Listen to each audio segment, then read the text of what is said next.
Welcome, Member Bennett. Thanks. Hi.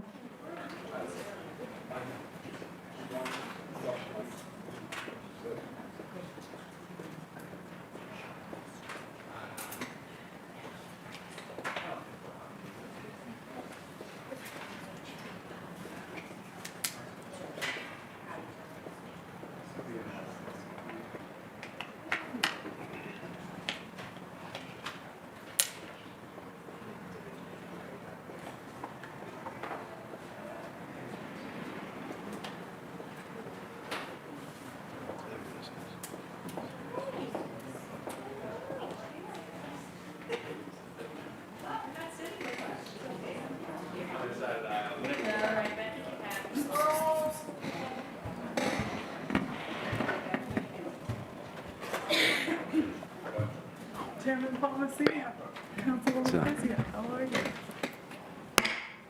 We can start now, the boss is here.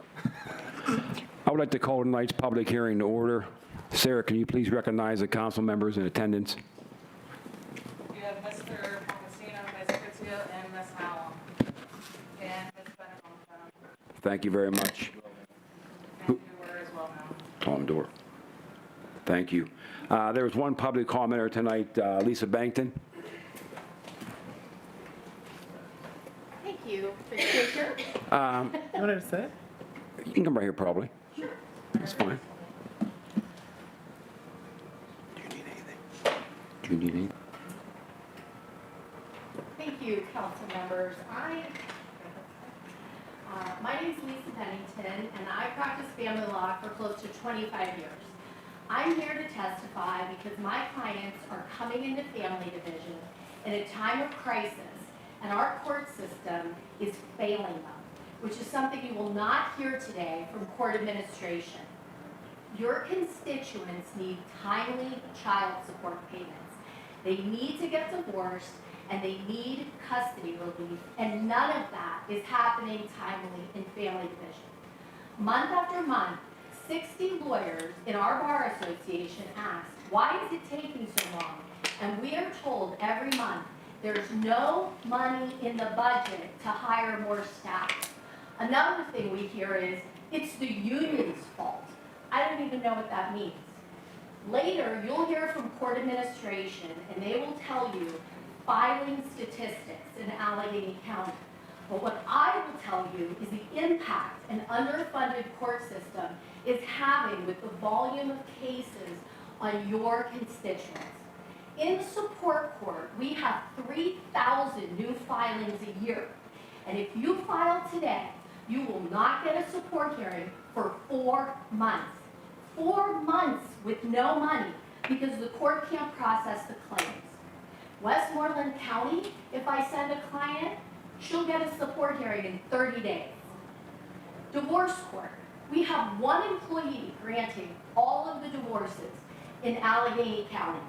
It takes her 30 to 45 days to get the final decree. Other counties, 24 hours. Your constituents' final divorce hearings, which are highly contentious, occur in the 7.5 floor of the city-county building, where clients have to walk up 15 stairs with boxes of exhibits, sit in minuscule rooms that have no heating or cooling, and this takes a traumatic situation and makes it that much more traumatic. Can you even imagine a criminal trial occurring in that kind of situation? It's shameful for your constituents. PFA court, we have 5,200 PFAs and ICCs processed by a staff of 5 with a vacant attorney supervisor position. They are overwhelmed. Finally, custody court. We used to have 3 custody conciliators, now we have none. In January of this year, if you filed for custody, it would take you 6 months to see your child. That's your first court hearing. Our 3 custody hearing officers are all we've got, and they have a caseload of about 700 cases. If you just indulge me for 2 more minutes, our long-term family division, Our long-term family division employees love their job. They really do, but they need help. And the last thing I want to tell you is that when I mentioned in April at a family division meeting that I might testify here today, I was contacted within hours through court administration at my home in the evening, and I was told, stand down.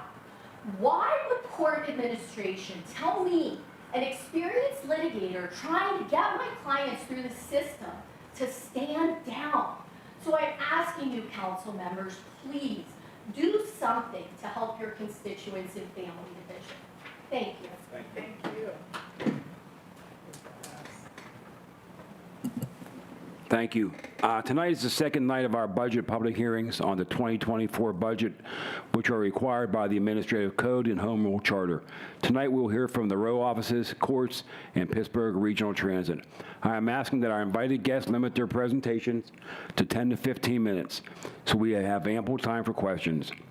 I am also asking that my colleagues limit themselves to 2 questions, especially you, in the first round, and then the following round will be unlimited if time allows. Tonight, we will be presented first by Treasurer John Weinstein and his staff.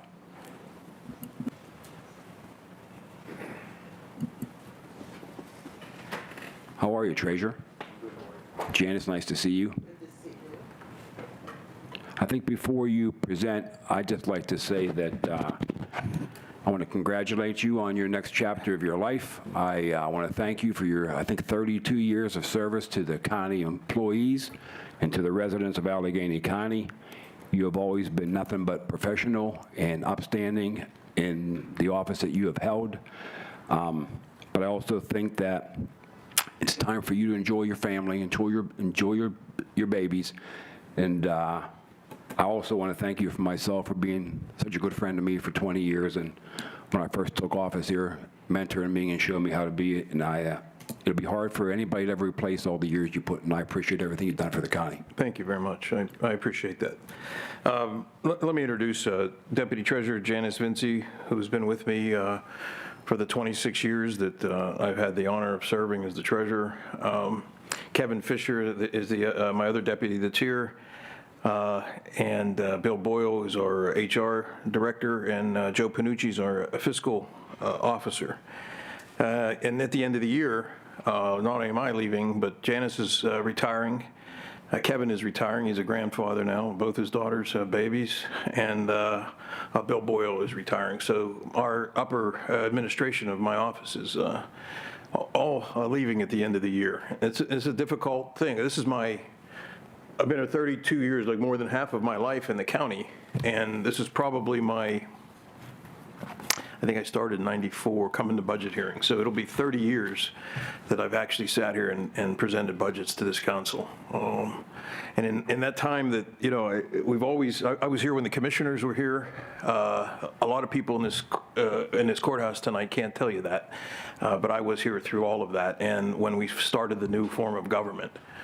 But starting in 2000, when we did start, I had a fantastic relationship with council from day one. And I was honored to be able to continue that through the 6 terms that I've served as the treasurer of this county. So I appreciate your words, Mr. Chairman, and I want to thank you for getting dressed up this evening as well for the meeting for us all here tonight. So we're going to fly through this, if you don't mind. This being my last one, we don't want to debate stuff too much.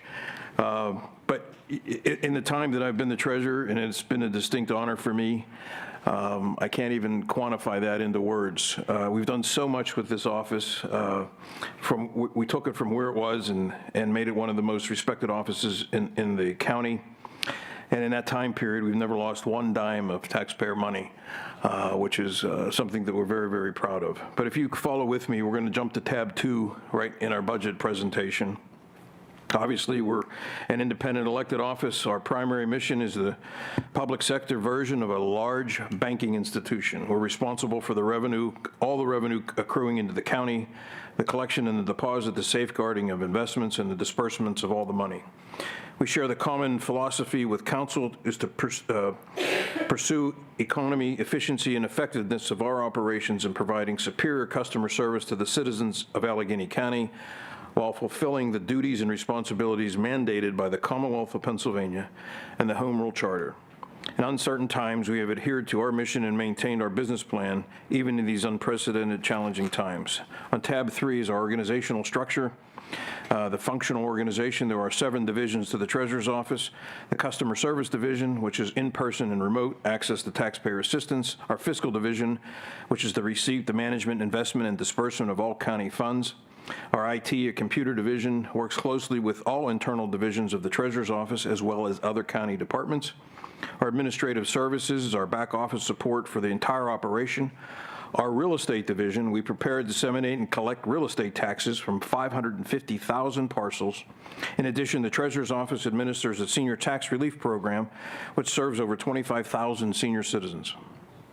Our Special Tax Division is we regulate, monitor, enforce, and collect the alcoholic beverage tax, the hotel occupancy tax, the vehicle rental tax. The total active accounts are 2,400 a month.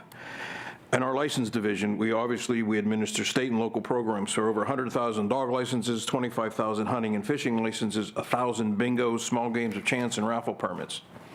Tab 4, our employee demographics in the Treasurer's Office. As the case has been over my tenure, our employee roster bears the statistically significant resemblance to the demographics of Allegheny County.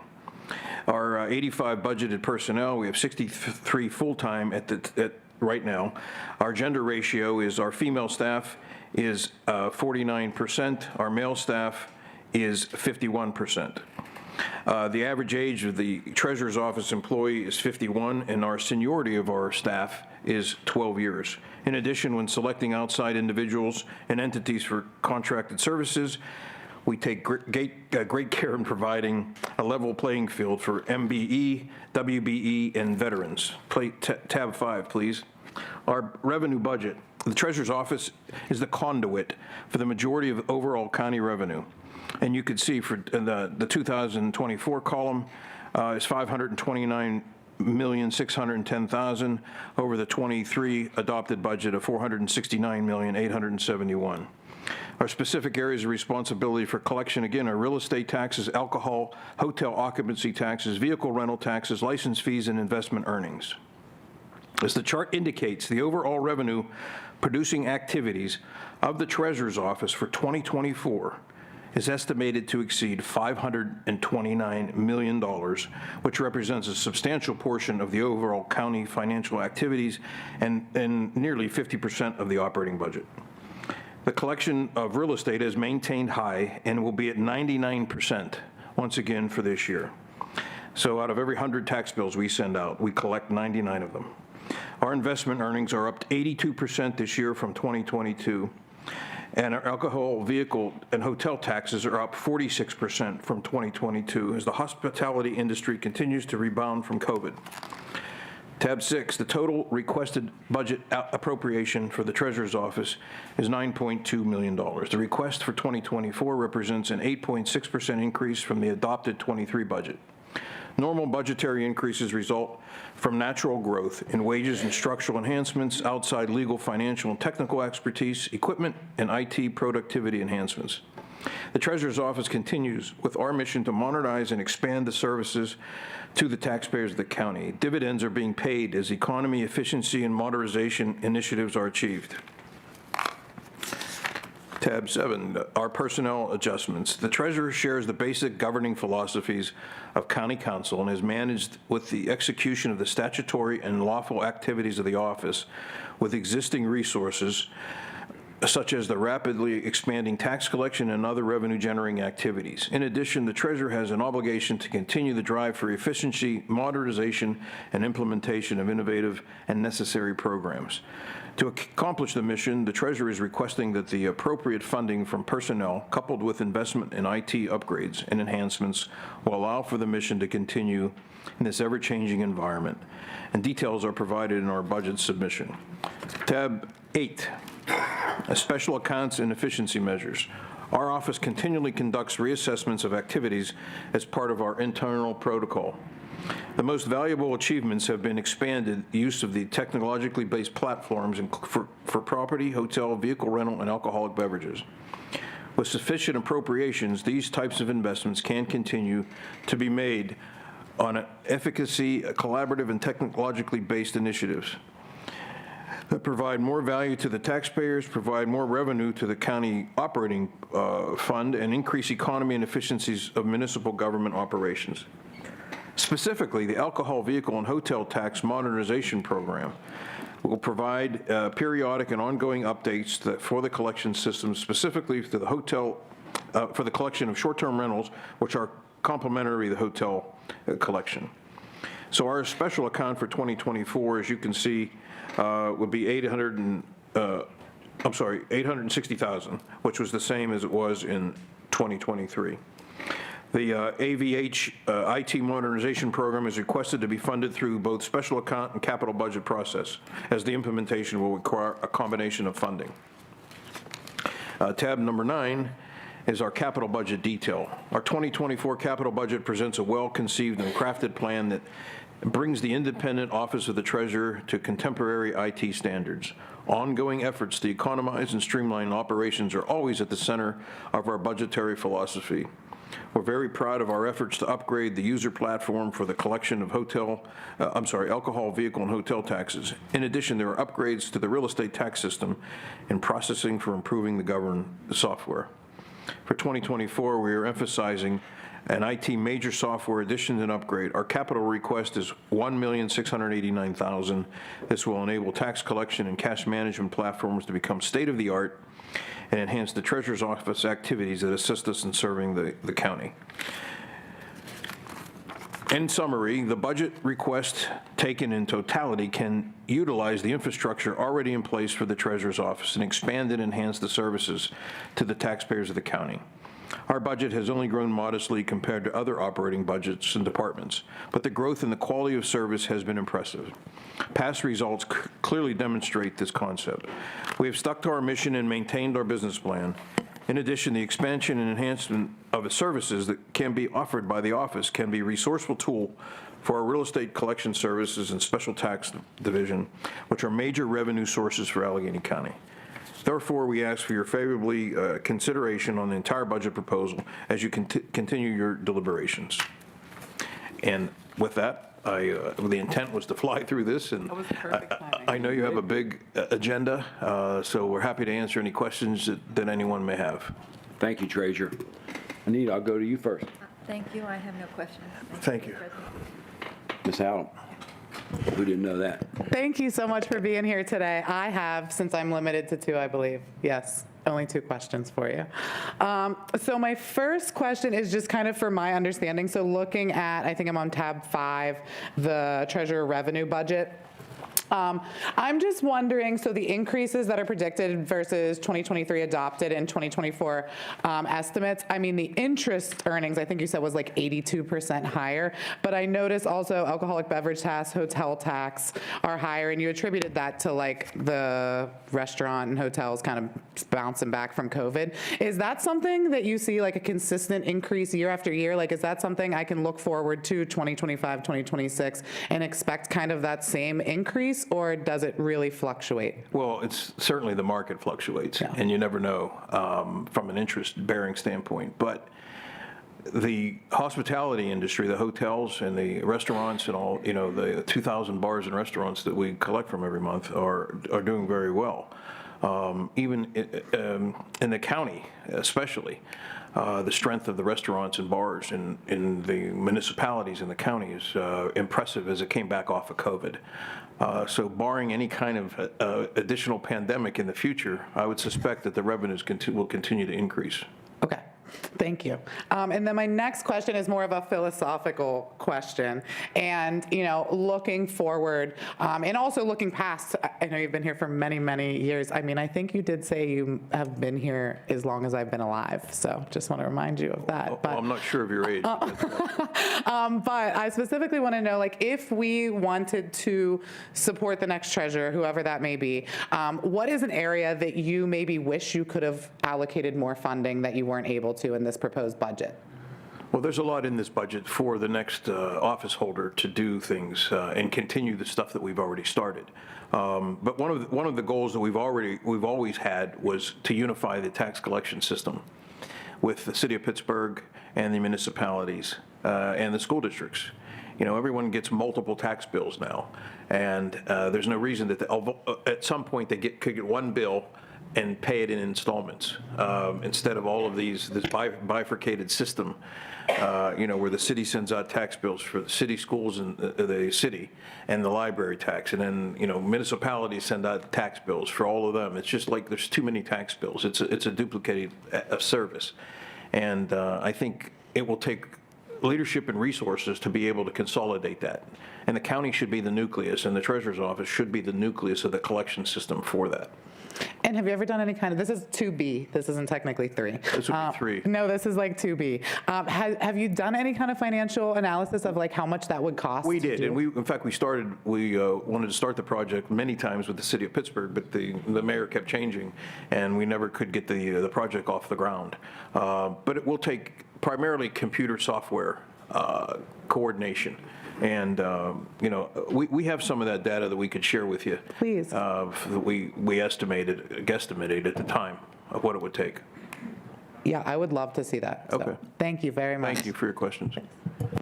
Councilwoman Filiaggi. I have nothing. Thank you very much. Thank you for the presentation. Thank you. Sorry. That's okay. No problem. Hey, Liv, any questions? No, thank you, Chair. Okay, thank you. Tom, any questions? No questions, Mr. Chair. Thank you very much. Okay.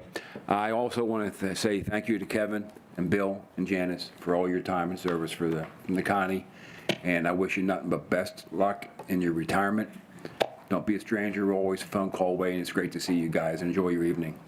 Thank you for. Thank you very much. It Thank was you very definitely, it was my last budget presentation as treasurer. I've never heard you talk so fast. Yeah, I don't know about that. I appreciate Thank you it. very much. I appreciate it. Thank you very much. Thank you.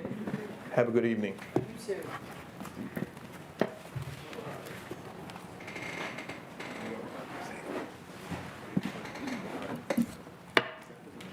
Sheriff Kraus and Deputy Chief Kearney, the floor is yours. Good evening. Good evening.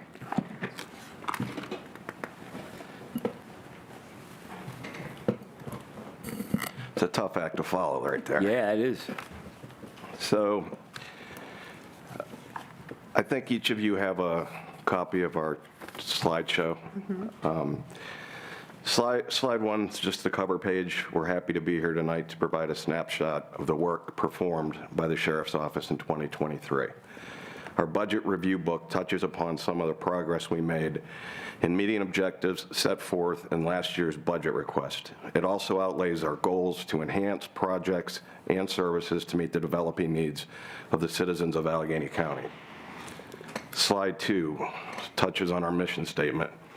It is the mission of the Sheriff's Office to protect individuals, and we remain committed to providing our community with the highest degree of public service and public safety. Moving on to slide 3, it's an overview of our office. We are comprised of 206 employees who work in one of 3 core divisions, and those 3 are the Courts Division, Civil Division, Investigations, and Education Division. The Sheriff's Office descriptions of each division's roles is shown, including our organizational chart. We appreciate the additional commander budgeted position granted as it has lateralized the office functions. Our 2024 budget request is for 8 additional positions to include 1 sergeant for first-line supervision during the PM shift, 6 deputy sheriffs dedicated to the courts community intensive supervision program, hereby the CISP program, as well as offsetting overtime costs, and 1 additional special counsel to support the solicitor with right-to-know request and collective bargaining matters. Slide 4, initiatives. We prepared our 2024 initiatives as shown to meet our mission and best serve the citizens of Allegheny County. From leading-edge technology to combating the opioid epidemic with Project Dump, to encouraging proactive communications to build crime prevention awareness. We review our goals and initiatives every year to continue to best serve our community. Focus on training, slide 5. Our office continues to focus on training opportunities. These are some of the trainings our deputies participated in this year. A few of the topics include de-escalation, law enforcement safety and survival in high-risk situations, and sovereign citizens and First Amendment auditors training. Deputies also receive training to better handle hostile situations in group settings. Slide 6, community service. I am always proud of the dedication shown by Sheriff's Office employees to support people living in the county through a variety of community service programs. These programs enable us to place food on the table of underprivileged residents on Thanksgiving, toys under the Christmas trees of disadvantaged children at Christmas, clean clothing on our country's veterans, care packages in the hands of lonely nursing home patients, and attention on important public health issues and warm coats and hats on at-need kids during the winter season. The Sheriff's Office is a huge supporter of Special Olympics Pennsylvania, and deputy sheriffs were enthusiastic to raise money to assist their athletes through the law enforcement torch run and polar pop events. Slide 7, technology-driven initiatives. The Sheriff's Office has also focused on leading-edge technology and implemented its body-worn camera program and policy in July of this year. We continually work to optimize our computer programs. We are currently testing out police accountability reporting system for implementation no later than early next year. We used the grant funding to install cameras on the interior and exterior of our police units to enhance safety, reduce liability, and provide transparency that is beneficial to the pedestrians, motorists, and all individuals we serve. Also this year, upgrades were made to our drone, taser, and radio equipment to improve first responder efforts throughout the county. Enhancements enable us to better network with dispatch officers and public safety agencies during incidents when minutes and seconds matter. Improvements to our drones and radios will help us locate missing individuals more efficiently. Improved tasers provide great safety in our courtrooms and the community. Slide 8, fiscal responsibility. We will appreciate Council's 2024 budget appropriation and will make do with whatever is given to us. We project to meet our 2023 budget appropriation and look forward to our 24 budget with the hopes to implement training, technology improvements, and crime prevention awareness projects. Slide 9, our K-9 unit. This year we were happy to welcome K-9 Lassen as the Sheriff's Office first K-9 facility dog. You will see him in our court buildings every day. Lassen was trained by K-9 Companions for Independence and is a source of comfort to individuals present for court proceedings, especially children and victims experiencing trauma. The Sheriff's Office has 4 other K-9s who do a tremendous job keeping our county and court facilities safe through explosive and drug sweeps. They are effective in the search and detainment of dangerous fugitives and are out in the community helping to perform safety swaps at local schools. Snapshot 10. We want to highlight the additional work Sheriff's Office employees perform on the weekends to bring firearms satellite events in our Project Dump initiative to various locations throughout the county. This year, the Sheriff's Office was able to offer these special events on 10 different occasions, all with very strong turnout. Project Dump is provided free of charge to county residents seeking to safely dispose of prescription medications and opioids. It has been available at a variety of community events. To accommodate disabled individuals, we also gladly send sworn evidence technicians to local homes. By equipping deputy sheriffs with naloxone and through Project Dump, the Sheriff's Office has prevented a volume of accidental overdose deaths. Slide 11. This year so far, the Sheriff's Office transported almost 15,000 incarcerated individuals locally and throughout the country. We are forecasted to perform the court-ordered sheriff's sale of over 1,200 properties. We continue to hold monthly sales both in person and online to accommodate all participants. Detectives have cleared over 3,500 warrants and conducted over 100 Megan's Law compliance checks. Deputies have served over 20,000 legal papers, and our warrant office has provided local police with information on thousands and thousands of queries for criminal, wanted person, and traffic violations. We have also been working closely with court administration to provide the transportation security for juveniles in the court's Community Intensive Supervision Program, again known as CISP. These individual juveniles and staff can safely hold program appointments at CISP locations throughout the county and be transported in a safer manner.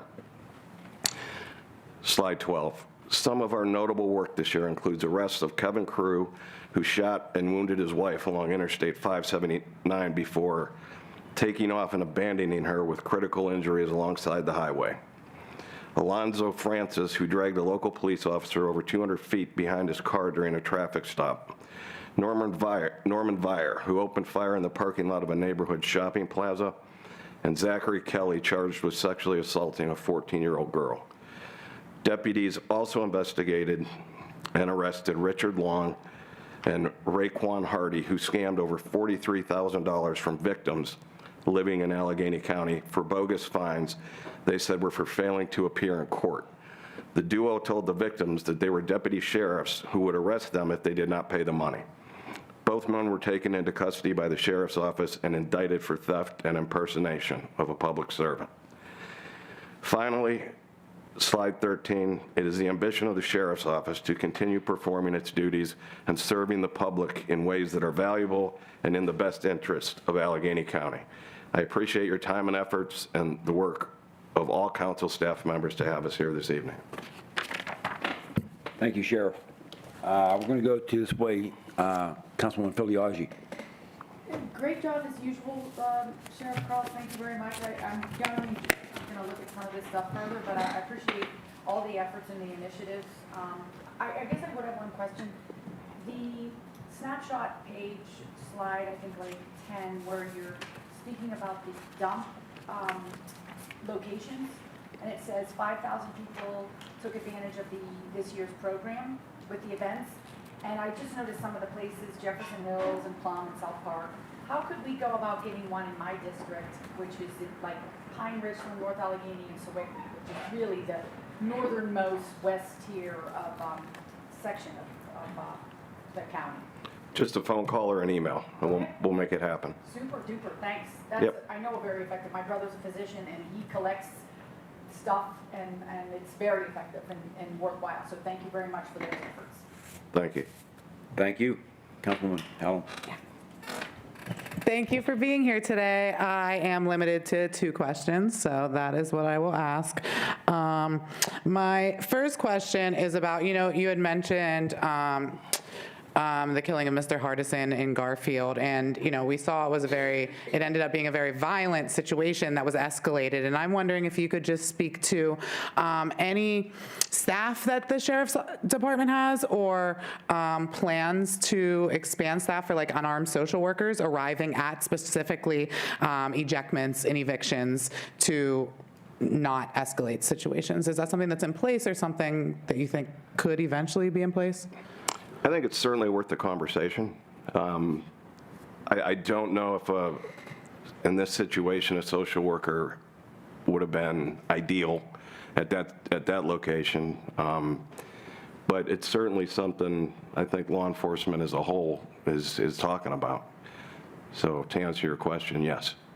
Okay, but not specifically in the sheriff's department. That does not exist yet.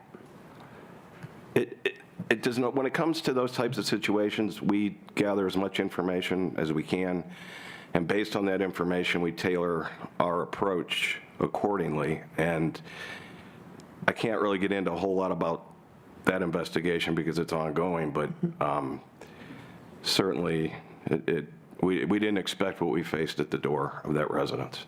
And we had evicted Mr. Hardison before on the north side, and it was without incident, so we didn't expect that.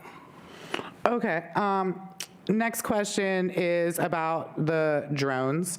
You mentioned specifically they're used for locating missing people, but are they ever used in any other situations? And if so, what sort of permissions, like warrants or permits, do you have to seek out before you utilize the drones? Yeah, we use them mainly to locate individuals. We use them to support other agencies and investigations. We used them to try and stabilize that situation, the one we just spoke about. So we use them in a variety of different situations, but normally if there's a missing individual, we use the drone in accordance with our bloodhound to try and find elderly individuals, kids, people that wander. It's primarily what they're used for. Okay, and in those other situations, though, do you have to get warrants? Do you have to get permits? Like, I know drones are like a weird kind of law about where you can fly them and where you can't, so I'm just wondering what kind of permissions you have to get ahead of time. There are protocols. I don't want to go into them right now, but there are protocols in place before utilizing a drone. We do have a drone policy, a pretty extensive drone policy. But you don't need a warrant to use them? Sometimes we might, yes. All right, thank you. You're welcome. One more. Councilwoman. No questions. Thank you for your presentation. Councilwoman Bennett. Thank you, Chair. I have no questions. Thank you. Councilman Dorr. No questions, Mr. Chair. Thank you very much. I have no questions, but you have one more question? I'll just use everyone else's. I really just have one more. You implemented the body-worn cameras officially, which I'm guessing means like universally, as of July of this year. And I'm just wondering if that's been enough time yet for you to study any of the data. Like, for example, are they being used more often to gather evidence against defendants in criminal cases, or are they being used more as a sort of accountability method for your officers? We brought them in for accountability, transparency. I tried to bring them in a lot sooner than we were able to roll it out because we had to have talks with the courts because of the sensitivity, involving recordings in the courts. But the judges were on board with it, so we implemented the policy, rolled it out, and it seems to be working very well. And yeah, have you used any of the footage yet that you've compiled from the body cameras? For what reason? For either of the two things that I asked, either for like against the defendant in a criminal case or for some sort of, I don't want to call it like punishment, but I mean some sort of accountability for staff. I'm not aware of any of that, no. For either? No. Okay. So the footage has never been used for anything? Do you remember it being used for that? It's been used. The only thing I recall is being used for someone made a complaint against the deputy and said that they said something or did something, but they would never use, the majority of our deputies use the body cameras or in courts or in transportation. So it's basically if there's a situation that happens there, but you could never use that in court against the defendant unless in the middle of an argument, in the middle of a fight in the courtroom, he yelled out that he committed a crime. Right, but what about during arrests? The difference with us is we're picking people up on warrants. We don't ask them questions. It's the court either issued the warrant for them or Pittsburgh police issued a warrant for a guy that lives in Monroeville, so we don't ask them questions. Okay, so you're just saying there'd We're be just picking nothing them up on the it. warrant and just drop them off at the jail. Okay, all right. Thank you guys very much. That's all I got. Sheriff Kraus, thank you very much. And Deputy Chief Kearney, thank you as always. Great presentation. You will have my full support, you and your staff and your sheriffs. Thank you very much. Have a good evening. Thank you. You too.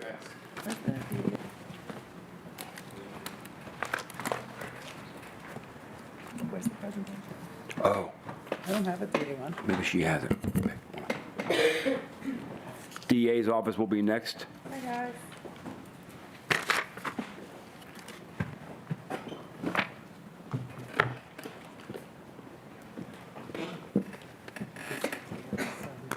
You were nice. What? I said you were. Thank you. Thank you, sir. Ms. Spangler, how are you? I'm very well, thank you. Rebecca Spangler from the District Attorney's Office, and with me tonight is Patricia Molnar, our Finance Manager. We've submitted my usual spiel. We submitted our written proposal. We have everything contained in here. I have no formal presentation to make. I just submit everything that we have and ask for any questions that council may have. I guess I'll take the first question, I guess. Is there any, I did go through this, but there's a lot of materials. Any new positions that you're asking for that are on here that I did not come across, new positions? I think we added one position yesterday, but we submitted an amended packet, and all the positions that we're asking for are all the new positions are in our submission. We're asking for 5 additional attorney 3s, that's a certain grading, 6 additional attorney 4s, 6 additional staff positions, and 2 paralegal positions, true paralegal positions that would require actual legal training. And we're requesting these positions because we have with all of the additional digital evidence and video evidence that we're gathering, we need more staff to be able to go through that and be able to provide it in a timely manner and meet our discovery obligations. And we've also obtained 2 different software packages using ARP funding.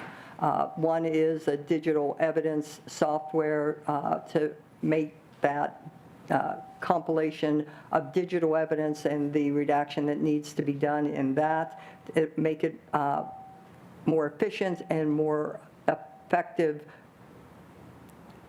compilation, for lack of a better phrase. And then we also have asked for and received the ARP funding for a new case management system. The case management system that we currently have, I inherited, and I've hated it from day one. So we will be getting a much better and much more effective case management system that will allow us to be able to, without asking for people in Harrisburg to provide us reports, we'll be able to do them in-house on our own. And that will also make it a much more effective system and allow us to file our criminal informations and documents more efficiently, which efficiency is one of the things we're really looking to add to our system. The quicker we can get things filed, the quicker cases can move along. The quicker we can get discovery to the defense counsel, the quicker we can discuss the cases and maybe come to a resolution or at least go to trial more quickly.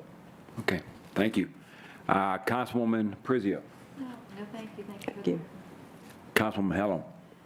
Yeah, I just have one question. I don't really know if it's like on you guys or anything, but every other department gives us like this whole presentation with like graphs and like explanations. I do appreciate the info you gave us, especially this memo about the impact of the salary increases, because that was going to be one of my questions. But do you like have one that you just don't give to us, or is it just kind of? This is it. This thing that you gave me? Yeah. This is our presentation. Okay. All right. I mean, no, it's what we do. I just figured I'd ask. Yeah. But thank you guys so much for being here. I really appreciate it. Yeah. Councilwoman Filiaggi. Just a few follow-up, if you don't mind. Sure. Ms. Spangler, how old was that case management system? The case management, it's not SIMS, which was there when you were there. Right. This is a follow-up to SIMS, and it's actually 11 years old. Okay. And it was the grant for that case management system was obtained the year before I became first assistant. I've been first assistant for 10 years, Okay. well, 10 plus years now. And I'm sure you've been searching for it ever since. Next. Searching for a new system ever since. well, I've been searching for money for a new system since. So you finally have it. And with the ARP funding, which was specifically, for technology upgrades and such, and it's been a terrific asset to be able to have that and not have that come out of the county taxpayer budget, because, I mean, all that money is taxpayer money, but that funding has been a real, I didn't have to come to council and ask for Right. $550,000 for a case management system or $550,000 for a digital evidence. I'm just throwing numbers out there, but all told, the 2 of those together probably came to about $700,000. And, That's a significant amount, and yes, I think everybody up here, as well as all of our constituents, are grateful that you were able to find grant money instead of having to have it come out of the budget. So thank you for that work, and I can speak that this efficiency that you're searching for is always been a quest, right? And Yes. more and more, and then including the digital software, which is going to be valuable because you're also going to be getting digital assistance to the people that are actually doing the work. And not only are they going to, from what I'm understanding, going to be able to provide this information quicker, but it will be more reliable, and it will have the redactions that you were speaking of will, instead of just, there's a two process, right? You're gonna have humans looking at it as well as digital information, or digital Yes. services looking at it, so to provide safety for victims, for any sort of sensitive information. That's going to help your office. And then ultimately get the information out to the defense and the judges sooner. Absolutely, and we will always still have the original unredacted version, and that is available for counsel and the courts to review.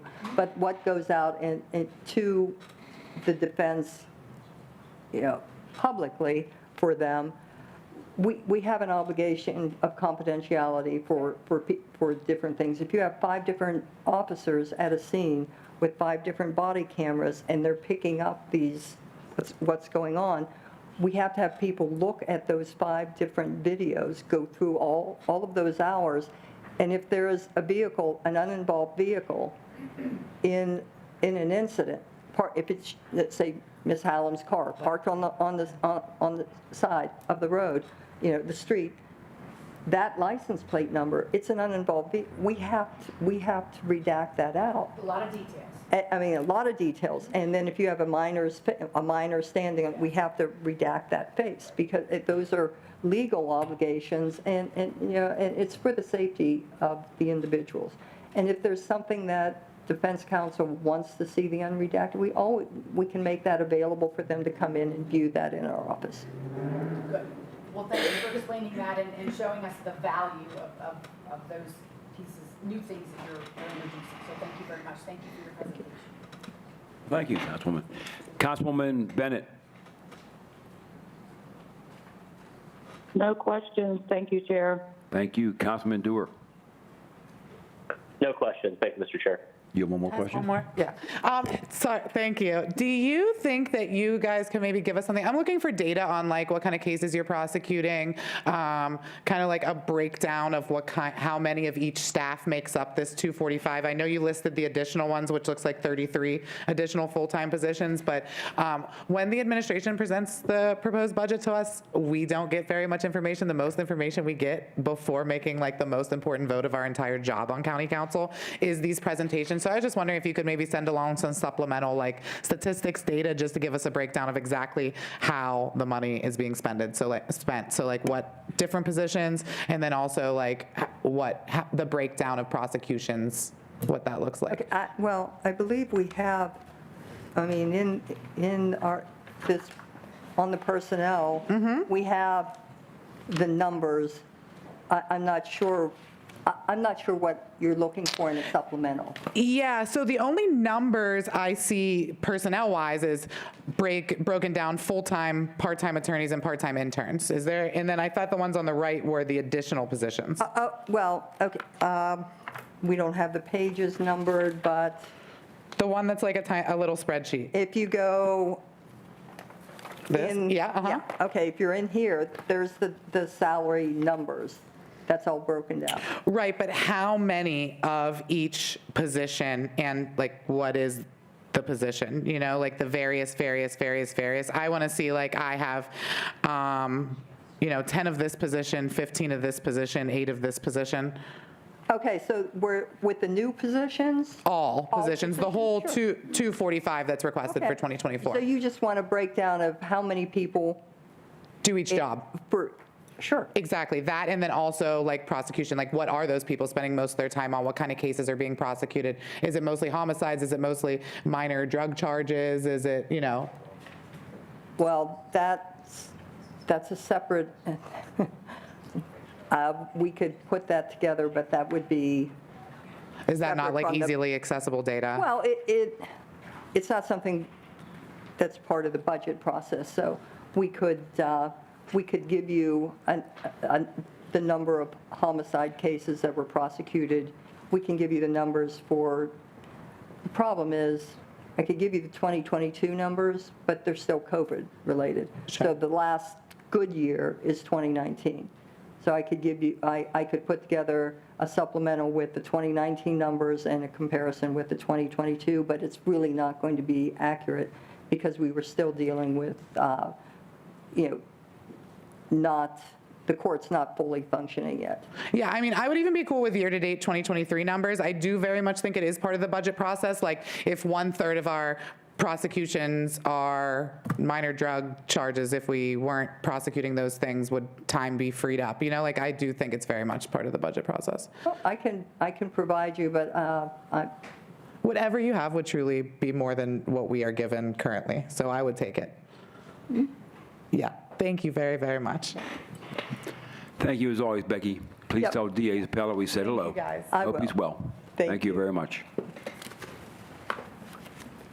Controller O'Connor. Good evening. Good evening. Thank you. How you doing there, Corey? I am good. Welcome. Thank you. All right, thank you, Council. I have my Deputy Controller, Amy Wise, here, and we also do have pictures. We have a lot of things, yeah. Me with my big head, that's more of an office thing that they put that in for. But I'm going to go through just a brief overview of each division within our office. We did request $8.6 million this year, and I'm going to start with our accounting division, which monitors the fiscal affairs of the county, processing more than 3,000 vendor payments annually, administrating payroll, recording, sorry, I'm a little under the weather, tagging all of our at-risk assets. So within the accounting division with us tonight, we have Joni Butler. I don't know if Joni wants to wave her hand. So within certain sections, I'm going to break down various individuals, but what the accounting division has done over this year, they've monitored more than 1,000 active funds. They opened up 61 new capital projects, closed 153 projects, opened up 33 new county grants, and closed 39. Opened up 55 new human services grants and closed 12. They also are managing more than 1,300 plus total open grants.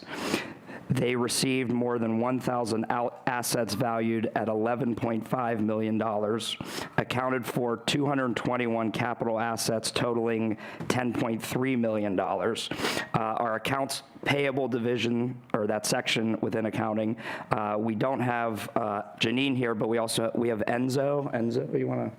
Trying to give everybody a shout out. If you go to Penn Hills, everybody's related to Enzo.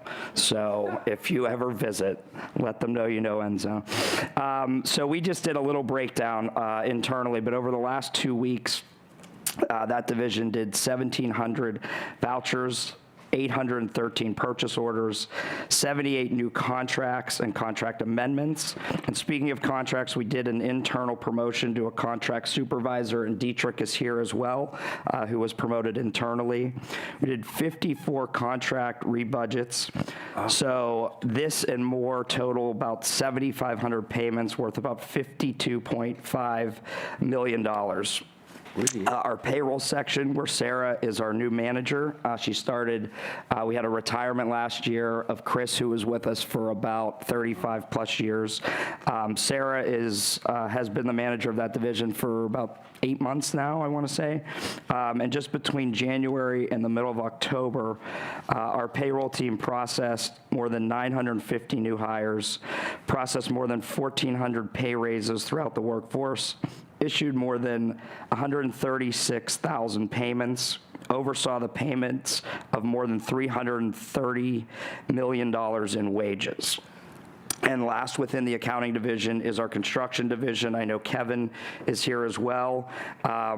They, this year alone, saved the taxpayers approximately $200,000 through providing contract oversight. Right now, they are currently at 40 active projects, which will cost approximately $345 million that they are overseeing.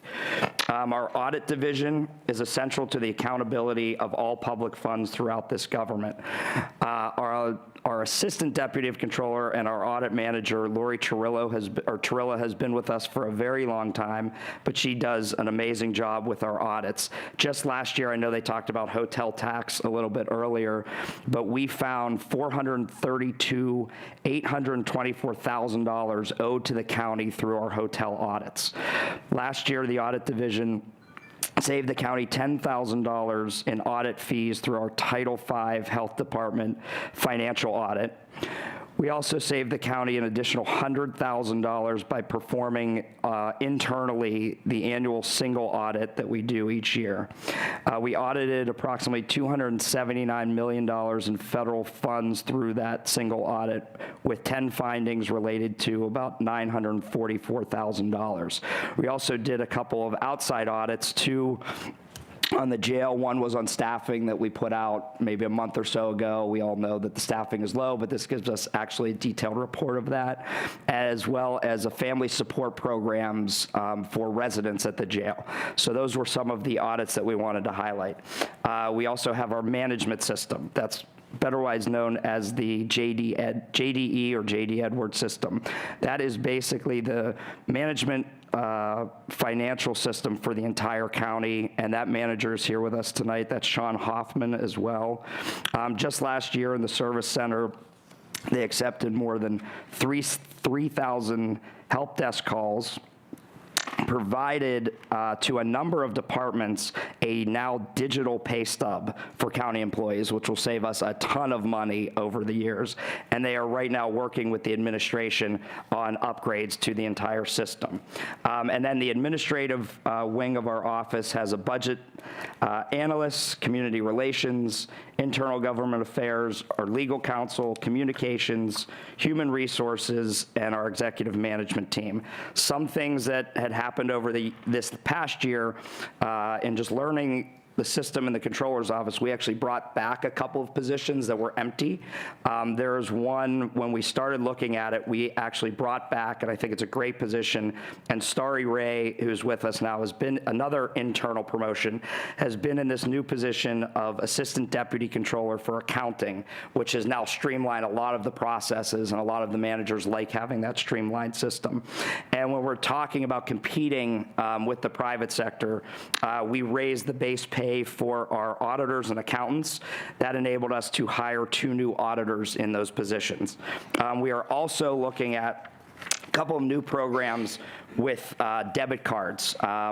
There are a number of counties that are starting to pay the poll workers with debit cards, and they're seeing that it saves them a lot of money. So that's part of our process, as well as paying jurors possibly with debit cards.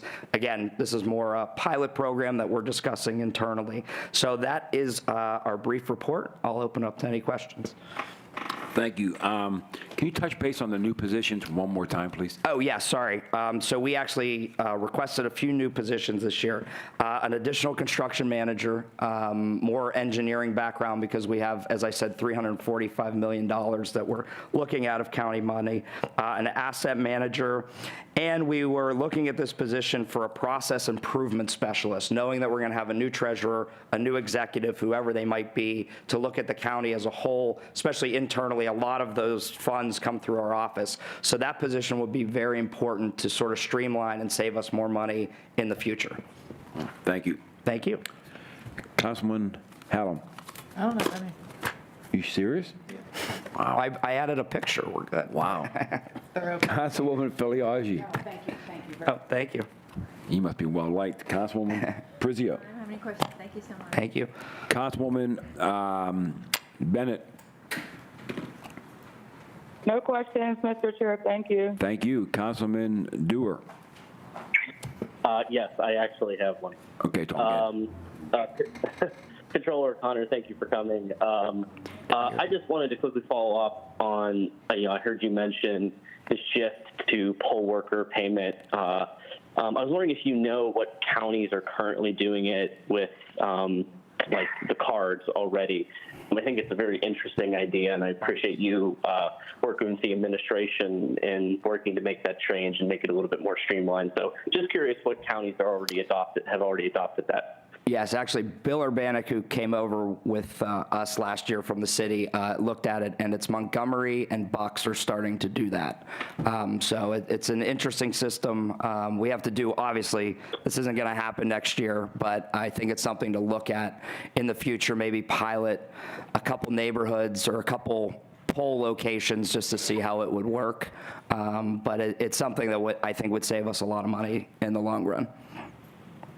Yeah, and I think also it would help, it makes the payment a little bit more streamlined. Will also help increase make it a little bit, less of a hassle, maybe to recruit more poll workers. So I think it's a great idea. Thanks for the presentation. That's all my questions, Mr. Chair. Thank you. All right, thank you. Very well done. All right, thank you, guys. Amy, nice to see you again. See you too. Thanks, guys. Guys, have a good evening. Thanks for everybody coming. Brought the whole staff. Yeah, we like the intros. Yeah. I like that. Nobody ever does that.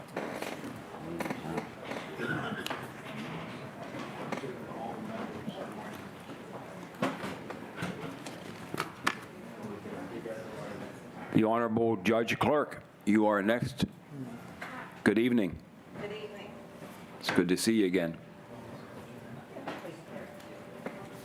How are you? Good.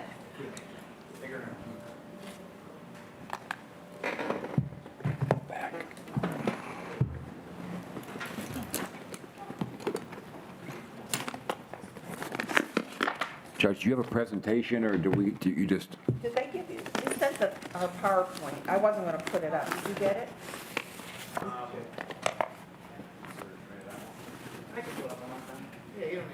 You want it? How somebody else wants it? You can just talk about it, about the slides, I guess.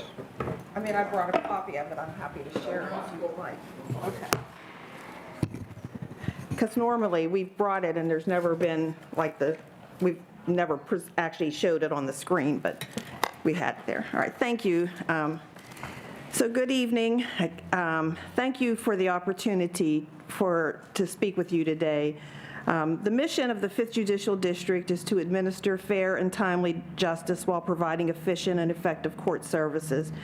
And as you can see in the handout, our courts are really busy, but I'm very proud of the work done in the 5th Judicial District, including the magisterial district courts, which sometimes people forget about. They are the front lines, and we refer to them as the minor judiciary, but there's really nothing minor about what they do. We continue to think outside of the box in dispensing justice, and we continue to use problem-solving courts, mediation, and diversion to better serve the needs and welfare of our citizens and to increase efficiency and to decrease costs. I'm very fortunate to have 4 excellent administrative judges and an outstanding team of court administrators who assist me on a daily basis with court management and oversight. And I'm especially thankful for the support of my Deputy Court Administrator, Chris Connors. Without him, I doubt that we would have made it through, I was going to say a very trying year, but for several years due to the pandemic and other issues. Although we are understaffed right now due to the inability to fill positions since the pandemic, and we're working to fill those positions, and sometimes it causes some delays in the system, we are pretty much back at full speed and have cleaned up most of the backlog that occurred due to the pandemic. We successfully returned to jury trials in both the criminal and civil divisions. More than 2,000 people have been served through our housing court help desk. Since the pandemic, we have been able to keep a reduced population at the jail through the good work of our pretrial services unit and by allowing people to clear bench warrants through walk-ins and actually by telephone, which is something we started during the pandemic, allowing people to call and they get their new date, and the vast majority of them show up, so it's been a good system. Problem-solving courts are thriving. In the family division, despite the delays, we are still top performers nationally in child support enforcement and collection. The Orphans Court Division held more than 3,800 civil commitment hearings, and I'm very proud of our magisterial district judges who are truly at the front lines. They handled more than 184,000 cases in the last year. Our initiatives for the upcoming year are contained within our submitted budget, so I will just highlight one from each division. Civil Division will work to improve the housing court help desk space in collaboration with the Department of Court Records, and this will allow for space for training of volunteers, law clerks, and social work interns, space and kiosks for improved interaction between housing court staff and litigants, and possibly space for a Department of Human Services representative to be available for litigants needing DHS resources. Criminal Division intends to expand the use of early probation violation hearings to prevent unnecessary periods of incarceration for people on probation, and will collaborate with partners to identify additional cases and develop criteria for early termination of probation. Family Division is working to create a case management system, a case management and scheduling system for the custody department, and procedures that assist in e-filing of all court documents for judicial staff, attorneys, and for self-represented parties. During the next fiscal year, Orphans Court will develop an Orphans Court Division practice manual covering the various practice areas in the division.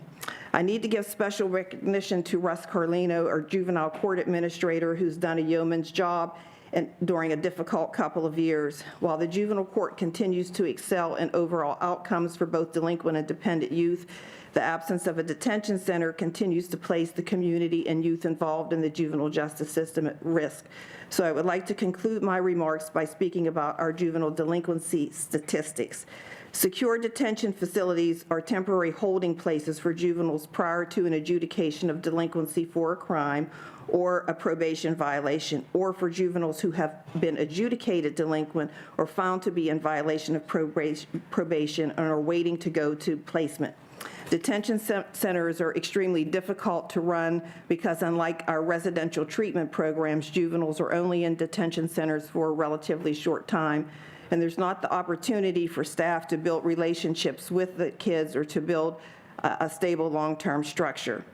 Detention facilities are different from residential programs, both secure and non-secure, that provide necessary services and treatments for juveniles who have been adjudicated delinquent and are court-ordered into placement as their disposition. These programs are operated by the state and private providers that are licensed by the state, and the majority of the programs in Pennsylvania are operated by private providers.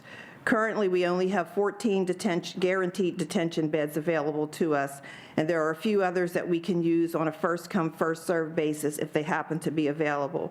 In Allegheny County, we use detention beds to keep juveniles in the community safe, but because of the lack of available beds, we have not been able to effectively do that for the last 2 years. I'd like to share some statistics to demonstrate this, and if you want to follow along, it begins with slide 27 in the PowerPoint. Right now, we have 150, this is as of October 5th, we have 152 juveniles on electronic monitoring bracelets.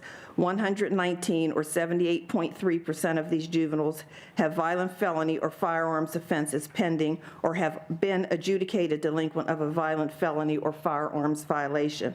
The problem is that some of these juveniles, not all of them, not even most of them, but just some of them, should be detained because they may hurt someone or get hurt themselves, but we're not able to do that right now. We can't detain them. So instead, we put them on an electronic monitoring bracelet, we call an EM bracelet, and send them home. And so judges do this every week, every day, every week, because they don't have a choice.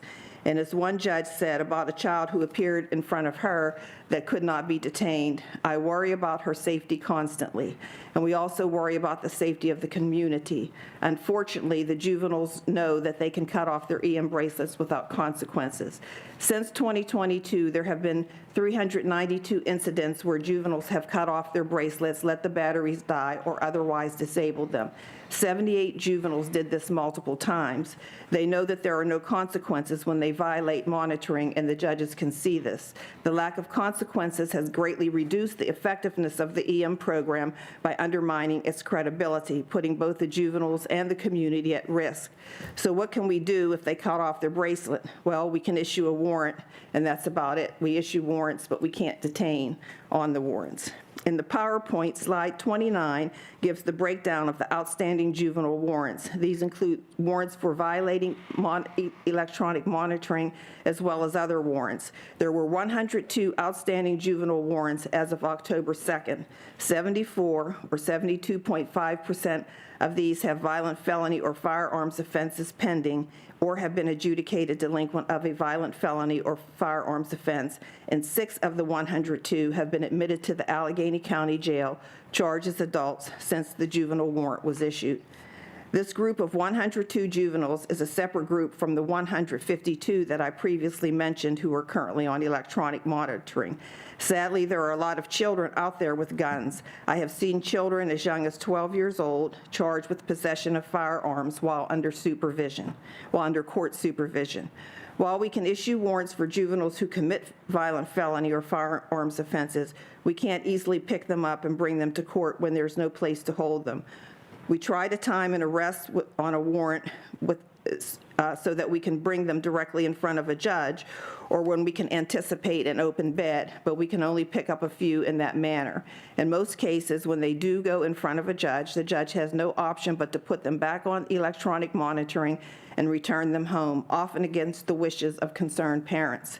We simply cannot bring many of these serious cases in front of a judge, and as a result, the interventions, the treatment, and the accountability designed to make the juvenile and the community safe or delayed or don't happen at all or don't happen until after a juvenile has committed an adult crime.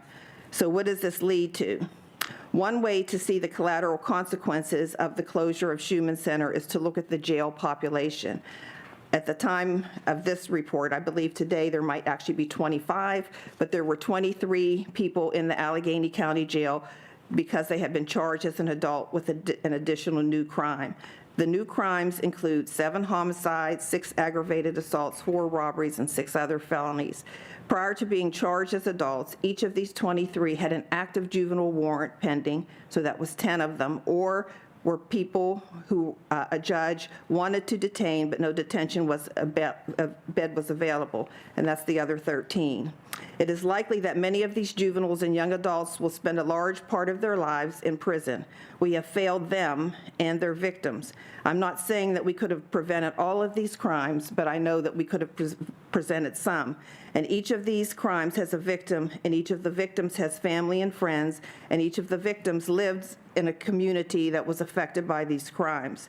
Since Schumann closed, we have seen more than 300 juveniles who met the criteria for secure detention or were court-ordered to detention, but were not detained because detention beds were not available.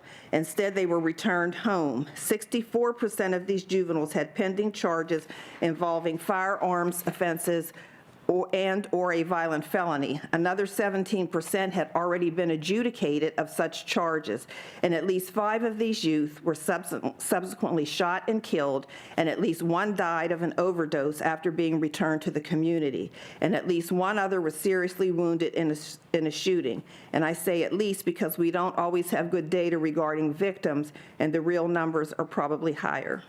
Since 1995, the mission of the Pennsylvania juvenile justice system has been balanced and restorative justice, giving balanced attention to community safety and protection, accountability, and competency development.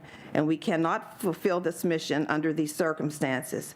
So finally, I want to share with you 2 real cases that illustrate the need for a detention center. There are many more, but in the interest of time, I will limit it to 2. In October of last year, KT failed to appear to court for a charge of simple assault. The judge requested a detention bed as KT needed inpatient drug treatment, and no beds were available. She left her CYF shelter and was found 3 days later dead from a drug overdose. This summer, AE was charged with possession of a firearm and receiving stolen property. AE was released on electronic monitoring as no detention beds were available. Less than 3 weeks later, AE was charged with aggravated assault and gun possession for a shooting incident. AE was charged as an adult and detained in the county jail. AE had a previous adjudication for possession of a firearm by a minor. My tenure as president judge will end on December 23rd, and I want to thank the county executive, the former county manager, Willie McCain, current county manager and chief of staff, Jennifer Liptak, deputy county manager, Steve Pilarski, and Amy Downs, director of communications, for our excellent working relationship and their support of the court. The court plays a critical and important role in our county, and through discussions with president judges across Pennsylvania, I am acutely aware of how fortunate we are to have the current county administration in place and working with us. I would also like to thank county council for their support of the court in approving a budget that has enabled us to do our work at least over the past 5 years since I've been the president judge. I hope that the next president judge will have the same experiences that I have had. So thank you, and I would be happy to answer any questions that you may have at this time. Thank you, Your Honor. Councilwoman Prizio. I have to leave. Oh, okay. Thank you. Councilwoman Hallam. Can I ask more than two? 2 right now. All right, so my first question, I know you want to talk a lot about Schumann, but we had a public commenter here earlier that was specifically talking about deficiencies in the family division, and so I want to kind of ground it on the budget specifically for a second. So the public commenter specifically mentioned super long wait times for establishing child support. I know you had mentioned the enforcement of support, but she was specifically concerned with the establishment of support and how it's taking, in some instances 4 months just to establish that. And so that is, parents waiting on money and trying to figure out how to support a kid for 4 months without that. So I didn't see any request in the budget for more intake clerks. And, I think she even mentioned for divorces, there's one single employee granting all divorces in Allegheny County and how that's really backlogging the system. So I guess my first question is, can you speak to why you didn't request for more staff specifically in family division in those areas to cut down the wait time on those various Sure, services? it's not because we don't need the staff. The positions are there. We have not been able to fill the existing positions. Since the pandemic, like many folks, people retired. Some people did not want to come back to work. We've done some things to try to correct that, to try to get more positions, such as increasing some of the salaries, advertising a little bit differently, but it's basically that we have not been able to fill the positions. It's not that we need county council to give us more money or we need additional positions. We need to fill the positions that are currently existing. And that's the problem. And you're right, we should not have that delay. It's not a good thing, and we're really trying to work on getting those positions filled. We've started filling a couple, but it's been very difficult to fill positions, not just in the family division, but in the court system across the board in the 5th Judicial District. Okay, thank you. And then back to Schumann, can you point to me where in the line item, which line item of your budget specifically is the funding that was proposed to be allocated for the Adelphi contract? Is it under services, or where can I see that chunk? 1 second. It includes a lot of things, but it's in there. See, it's under the,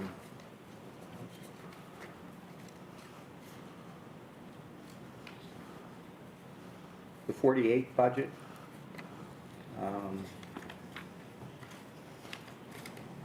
So the 48 budget, I think it's on page 122 of your proposed operating budget. Okay, and what is the total amount for 2024 for that? And this includes a lot of things. Right, but what is the specific amount for the Adelphi contract?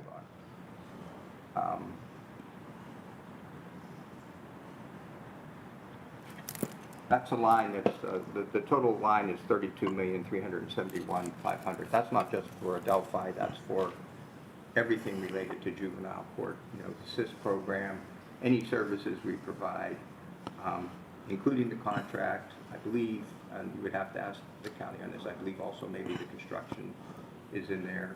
Included in that same line item? So there's a lot of things included in that line that we use, including a lot of the treatment that goes on in juvenile court, rent, and all different types of providers we use are included in it. Is there anywhere in the budget that you proposed I could find specifically how much that was out of that 48 budget? How much was specifically at Delphi, construction and No, operating? that's not in there. Okay. That's my two, but I have another one if I'm allowed. Back. Councilman Filiaggi. I don't have anything at this time. But I appreciate the numbers. I am apprised of the statistics that you had given us regarding the deficit not having a juvenile justice system, and it is shocking. Thank you for bringing those specific numbers to light and telling us about the cases. But I don't have anything further. Thank you. Councilwoman Bennett.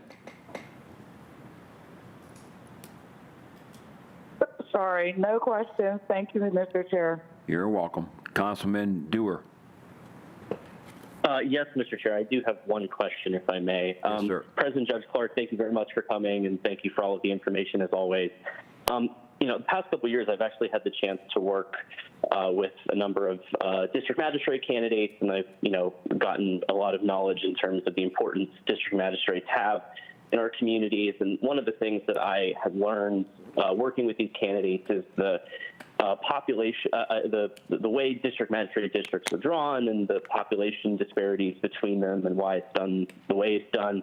And I was curious if you had any statistics to pass along about the number of cases during this past year, which district magistrate district was the busiest. And I also was curious if you had any indication about how, if each district gets the same amount of funding or if it's allocated by caseload or population.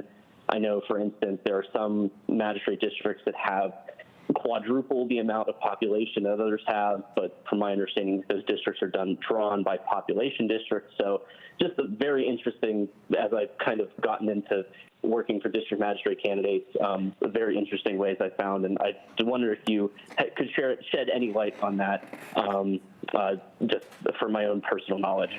So we could probably get you that information more specifically. So I'm going to give you my best sort of what I recall. I think our busiest office is the one in Penn Hills. I think it has the heaviest overall caseload.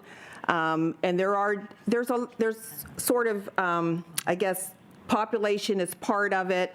Every 10 years, the court has to, after the census, the court has to undergo what they call a realignment. So we look to see the numbers of cases and the population in the different districts to see if any can be combined or any can be eliminated. And that's done every 10 years with the administrative offices of Pennsylvania courts. One of the concerns, of course, in looking at that is, can people get there? So, and you don't want to give the busiest office more cases, but you want people to be able to get there. So it's very complicated process in which we do the realignment. There's formulas that we have to fill out to figure different things. And so then there's a decision made, a recommendation made by the president judge to AOPC whether or not we want to adjust or get rid of any of the offices. But if you want specific details on the caseloads of specific offices, I'm sure we could get that for you. I was not anticipating that question, so I did not have that prepared. But if you want to contact me or Mr. Connors, my court administrator, we would be happy to get you any information that you want on that. Okay, great. Thank you very much. All right, I know it's a niche question, but I appreciate the response. Thank you very much. That's all my questions, Mr. Chair. Thank you. Thank you, Tom. Yeah. Since we have a little extra time, I have a couple questions specifically about electronic monitoring. Yeah. So if you wouldn't mind, it does feel like 3 questions, but I swear it's really like a 1 ABC, okay? That's okay. Okay, thank you. So you answered my first question already. You said there's 152 kids on electronic monitoring. And you gave that 119 number, which you said were specifically violent felonies, but I was wondering if you could actually break down the 152 into pretrial versus serving a sentence. Well, so the kids kids don't serve sentences, so that's one thing. So they get a disposition. You mean kids that are on probation, perhaps? Well, I more mean kids who are awaiting trial versus kids whose proceedings have been completed. I would say that just a guess, and I don't know whether Russ is here, that most of the kids on electronic monitoring are pre-adjudication. Yeah, okay. Now, one of the exceptions is our kids who are there are community intensive supervision programs.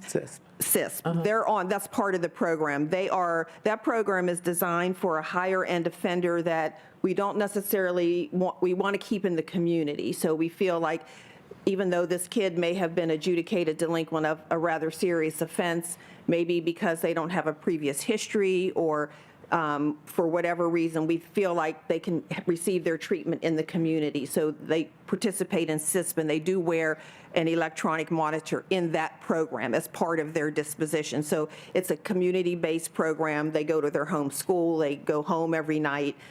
They go to program every day after school and on the weekends. They receive drug treatment services there if they need them. Each CISP center has a drug and alcohol counselor, a certified addictions counselors. They can do the drug and alcohol assessments. They receive aggression replacement training. They do lots of community service. They do work on job readiness skills, getting their driver's licenses, all those kinds of things. So they are adjudicated. There are some times where a judge will order a juvenile to remain on electronic monitoring for a short time because it might be a kid that the judge was considering placing, and they're like, well, let's give them a chance on probation. We'll put them on the monitor for 30 days or so. But it's not to be a long-term thing. It really is mostly for pre-adjudication. Okay. And then specifically about fees, excuse me. How much does electronic monitoring usually cost, and how are the fees calculated? We don't charge any juveniles any fees. Unlike criminal division, those are all costs are borne by the court. Juveniles pay no fees for electronic. Ever? Not in Allegheny County. I can't. Oh, in speak, Allegheny County, right. though. What about kids charged as an adult? They're treated as adults and they are assessed fees? Well, so if they're convicted as an adult, whatever happens in criminal court happens to them. If their case is transferred to juvenile, if they're decertified, then it would go the juvenile route, and we would not assess them any fees. As a matter of course, in Allegheny County, we don't assess fees on any juvenile court cases, even to the extent that if someone was adjudicated delinquent 30 years ago and now seeking to have their record expunged and they file a motion, we don't charge any filing fees. So there are no fees. The only fees that are assessed for juveniles are those that are mandatory, the crime victims compensation fee and the computer system access to justice fee. We do have each judicial district under the Juvenile Act is required to maintain a restitution fund to help juveniles pay court-ordered restitution. And so we do assess a $10 fee. It's not mandatory, though, so a judge does not have to order it. I will say, under penalty of being called on the carpet about this, even though we're not supposed to waive some of the mandatory fees, some judges will forgive them anyway. But normally, the probation department does a really good job at assisting juveniles in paying that. Even when we order restitution, we have a restitution fund where juveniles, so that's what that part of that is. So for juveniles, for example, that are too young to get a job, we do community service. We figure if the restitution is $100, how many hours of community service? So we do times minimum wage. And when they do those community service hours, then we pay the restitution out of the restitution fund. Okay, and what about adults on electronic monitoring? How are their fees calculated? There are fees assessed for that. There are supervision fees.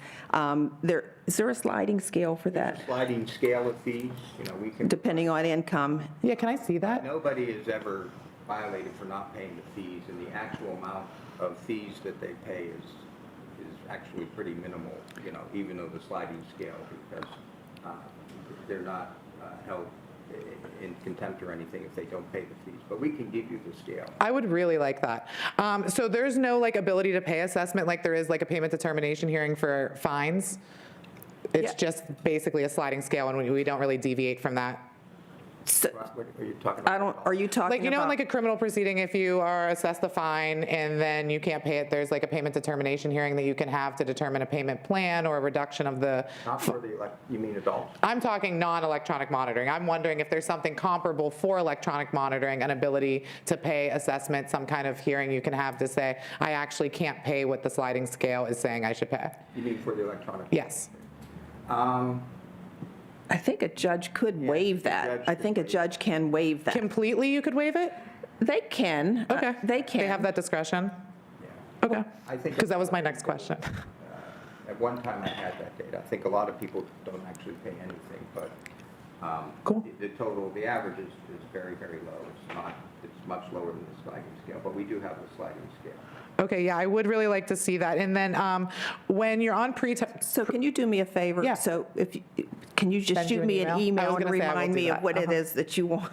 Yes, I will definitely do Thank that. you. And then when it comes to paying it, so is this a monthly assessment? And then does it determine if I'm pretrial or on a sentence for electronic monitoring, how I pay my EHM fee?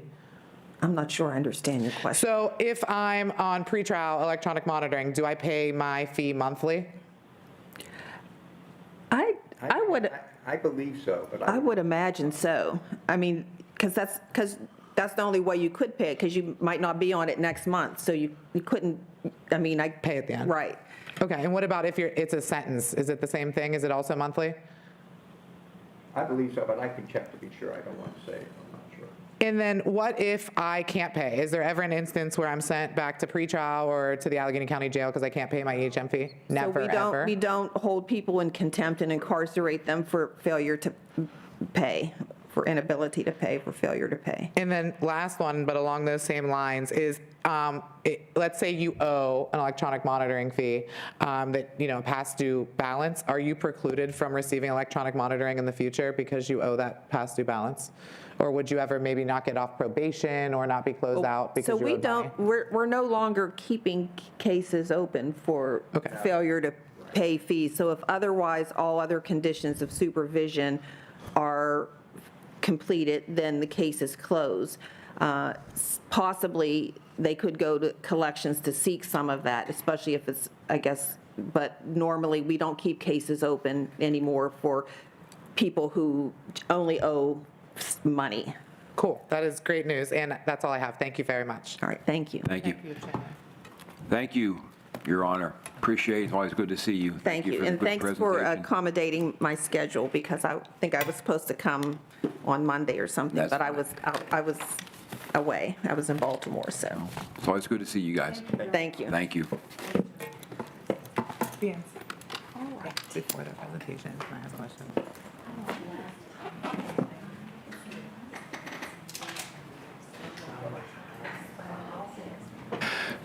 Oh,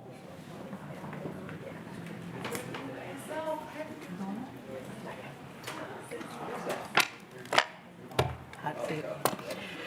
So now, did you get that across the street?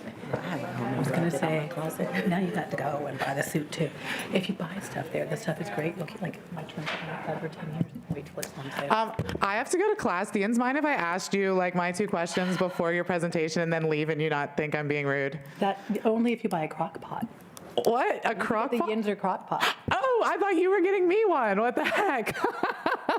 I'll go to your question. I will Let's go. definitely are do you, that. are you going to hold us to two questions? No, okay, yeah, literally two questions. First of all, I want to say I think you and your whole team are the bomb. I'm so glad that you're here. I love what you're doing. I just have 1.5 questions for you, okay? Before you go on, I want to introduce our acting CFO. Oh, please. Hi. Is Dominica Brown. She is, where'd you go to high school? Because I always forget. Shinley. So she's Awesome. local, CCAC, and then bachelor's and master's at Pitt. Cool. We're glad you're here. So the bomb.com continues to expand. Awesome. KazianSayTheBomb.com. For my main question is, can we anytime soon expect tap to pay credit and debit card? 2 years, yes. And let me explain 2 years? why. Yeah, so it's near field communications. There's a bunch of upgrades we have to do. So it's super cool for the folks who are banked. What I am more excited about is we are live now with digitized cash, which always sounds like flying dollar bills. But what this means is anywhere that sells a vanilla gift card, and those are everywhere. So Dollar General, like places in the neighborhoods, CVS, Rite Aid, if the staff has been trained, somebody can go in with a code for their account and hand the money over, and it gets added. So you don't have to go to a Connect card machine. Reverse So- ATM. Yeah, so credit card, good, but unbanked people, which is less than 2% of our folks riding. But yes, we'll get to the NFC, and then also, most of our trains already have the Ready to Ride app, so you can download for all the buses and the trains, your fare cards on your phone. Awesome, thank you. I'm really excited for that. I have seen it in so many other cities riding public Yeah, transportation. but now we're cool. Well, you've always been cool, but that's going to be even cooler, so I'm excited about that. And then my second question is, we had CCAC here on Tuesday, and I've been looking into this, and like they're really the only college in the city that doesn't have universal access to the bus passes. So they did ask for $25,000, I think, to like kind of start. They said it was like 100 bus passes. 1,000 weekly passes. 1,000 weekly passes. So what I'm wondering is how we could potentially start, and maybe even for this budget season, I don't know how long of a process this would be, to implement the same program that they have at the other local universities to CCAC students and faculty. So we could do that immediately, so that's not an issue With now. money? But with money, but hold on. So in talking to Dr. Bullock, they don't have a transportation fee, so he has to continue to find the resources for that. Use Duquesne as an example. Duquesne also doesn't have a fee, so right now, students on Duquesne who are doing the UPass, they get billed for every transaction. So I think so up to 20 years ago, I was an adjunct professor for government in Dallas, which was really cool, and also part-time. But we had semester passes there, and then when I was in Tampa, we implemented the same thing. So I think that might be useful, because when we look at the barriers for kids finishing, or adults finishing a semester, they can pay for that pass in August. In September, they're still flush, but October gets kind of tight. Yes. Yeah. And so if the pass is right next to financial aid, we can do something, or we could also talk about, let's see how fast they go through those passes. We can ask CCAC students to sign up to be in a program so we can see what they're tapping, but we can absolutely put something together. I was also even thinking about like us allocating the funding from the budget to CCAC so that there is no transportation fee added, but it's more just the thing that the county funds for CCAC. We can absolutely have those conversations, and they can get on. And Duquesne is using the app, so we don't even have to code into their IDs. Awesome. Yeah. Thank you so Thank you. much. And I'm so sorry I have to leave, but I'll be reading your presentation in class. So thank you Wonderful. very, Thank very you so much. much. Yeah, thanks. Nice to meet you too. Last man standing, Council As usual, how are you? President. So sorry. That's okay. We're good. We know you saved the best for last. I did. And then Councilwoman Bennett and Councilman Dewar on the phone. So let's see how fast we can get you out of here. Yeah, well, it's fine. Just do your usual presentation. Okay. I'm Well, fine. thank you for letting us join you and wrap everything up. Oh, Councilwoman Napkarati Chakis is now online, so we have 3 online, so All I'm right. not Thank you. alone. Thank you. Well, so last man standing, but not last person on the phone. Again, thank you. So we are here to talk to you about our big, beautiful budget. We have a smaller presentation because we're trying to really focus on the things which are probably most impactful for the county to talk about. I don't know if you have a paper copy or anyone who has a copy. We keep talking about what's going on from COVID, and so slide 3 shows us our ridership levels pre and post pandemic. Though our ridership is not back where it was, we were the 25th largest transit agency in the U.S. in 2019, and as 22, we are the 20th largest. SEPTA is still 5th. They're still really big, but our friends have lost ridership and not gained them back as quickly as we have. So we are at about 62 to 64% of weekday. Weekends have rebounded. They're about 82%. That shows us people are living a full life on the weekend and also going to Steelers games. So we brought back the special event ridership as well. Slide 4 walks you through our revenue trends. So pre-pandemic, our passenger revenues were it totaled about $100 million annually, and that included the UPass programs. We are down closer to $60 million, and that tracks with the 60% of our ridership that's coming in. We made improvements to our fare mechanisms in 22. So January of 22, we got rid of people paying and getting a transfer. For that price, we would now give you a three-hour pass. So we do see folks using those passes a little more aggressively. We raised our fares back in 2010, 2011 with Act 89, which was our big funding bill from the legislature. And our base fare at that point, $275, was one of the highest in the U.S. So our fares have been flat, but we are still some of the highest in the U.S.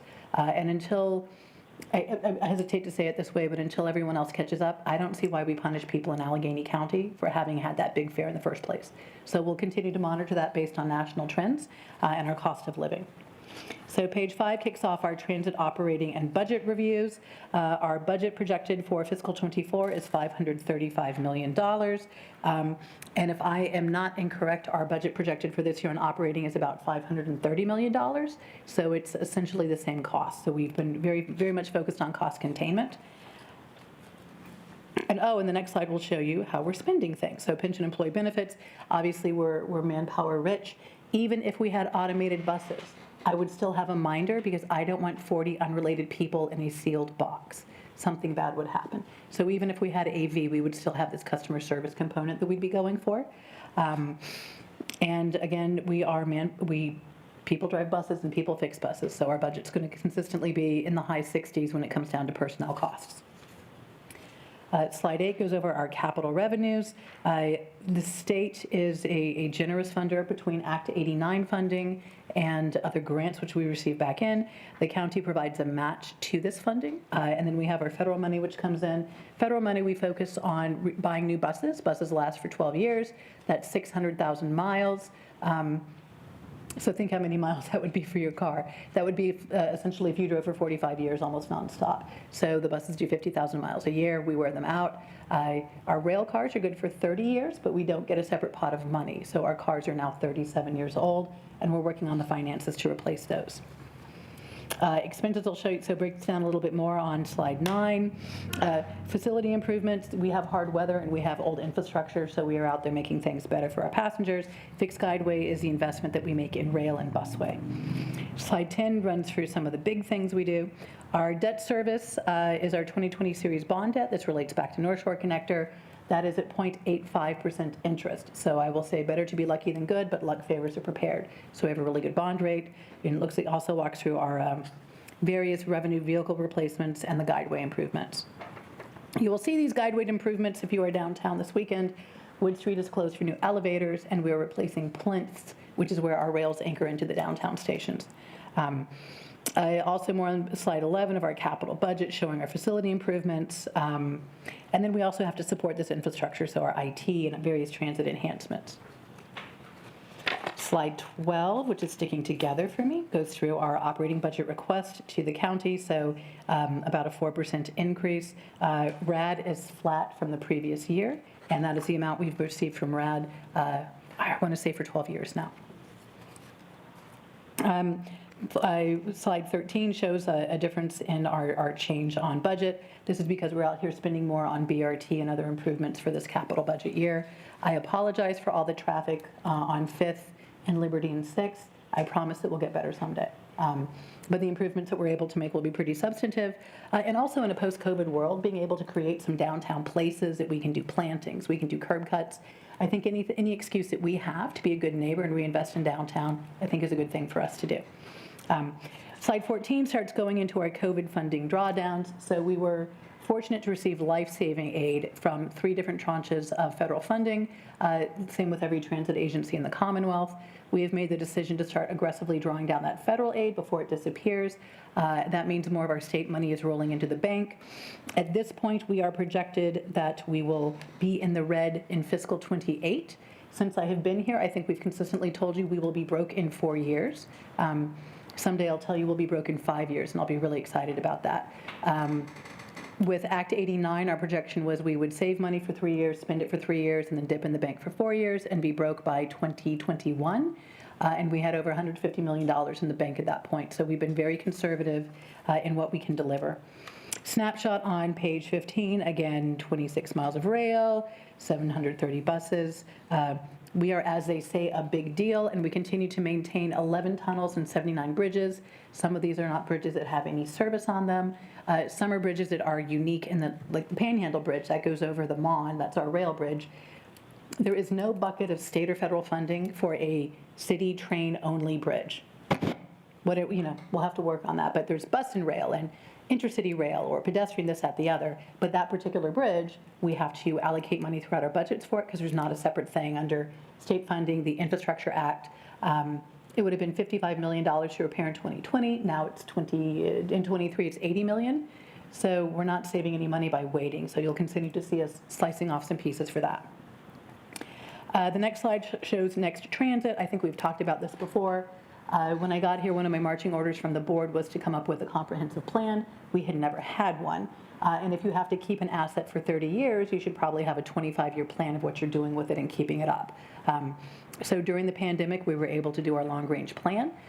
We got really different answers during the pandemic than we would have ahead of time. And what was also really cool was since folks could participate via Zoom, they didn't have to get their kid from daycare and come to a meeting. They could just go hide in the break room and take a phone call. So we got some really, really great feedback, and we're in the process of tracking down the funding to implement these items. We've also adopted a 5-year strategic plan, which is how this big plan gets into place. It lets us row in the same directions. I know you will find it shocking that I'm a little bit like, let's try everything, and it can be overwhelming for staff to say what are the things which are really important. So our strategic plan we pulled together, we unveiled it late 2023. We are in the process of hiring a director of strategic planning that will be breaking this into bite-sized pieces, so then we'll have our reporting requirements that we can bring back. We had a press conference with the Auditor General's office today, and that was one of the recommendations, was improve the monitoring. So I'm happy to say that we were ready with that one. But we will be able to give you better snapshots. We've also tweaked the vision and mission. I always end up saying vision and mission, so I apologize if I get that backwards. So just trying to be a little bit more relevant in what it is that we're doing within the county and the region. We are an economic engine that exists by getting people around where they're going.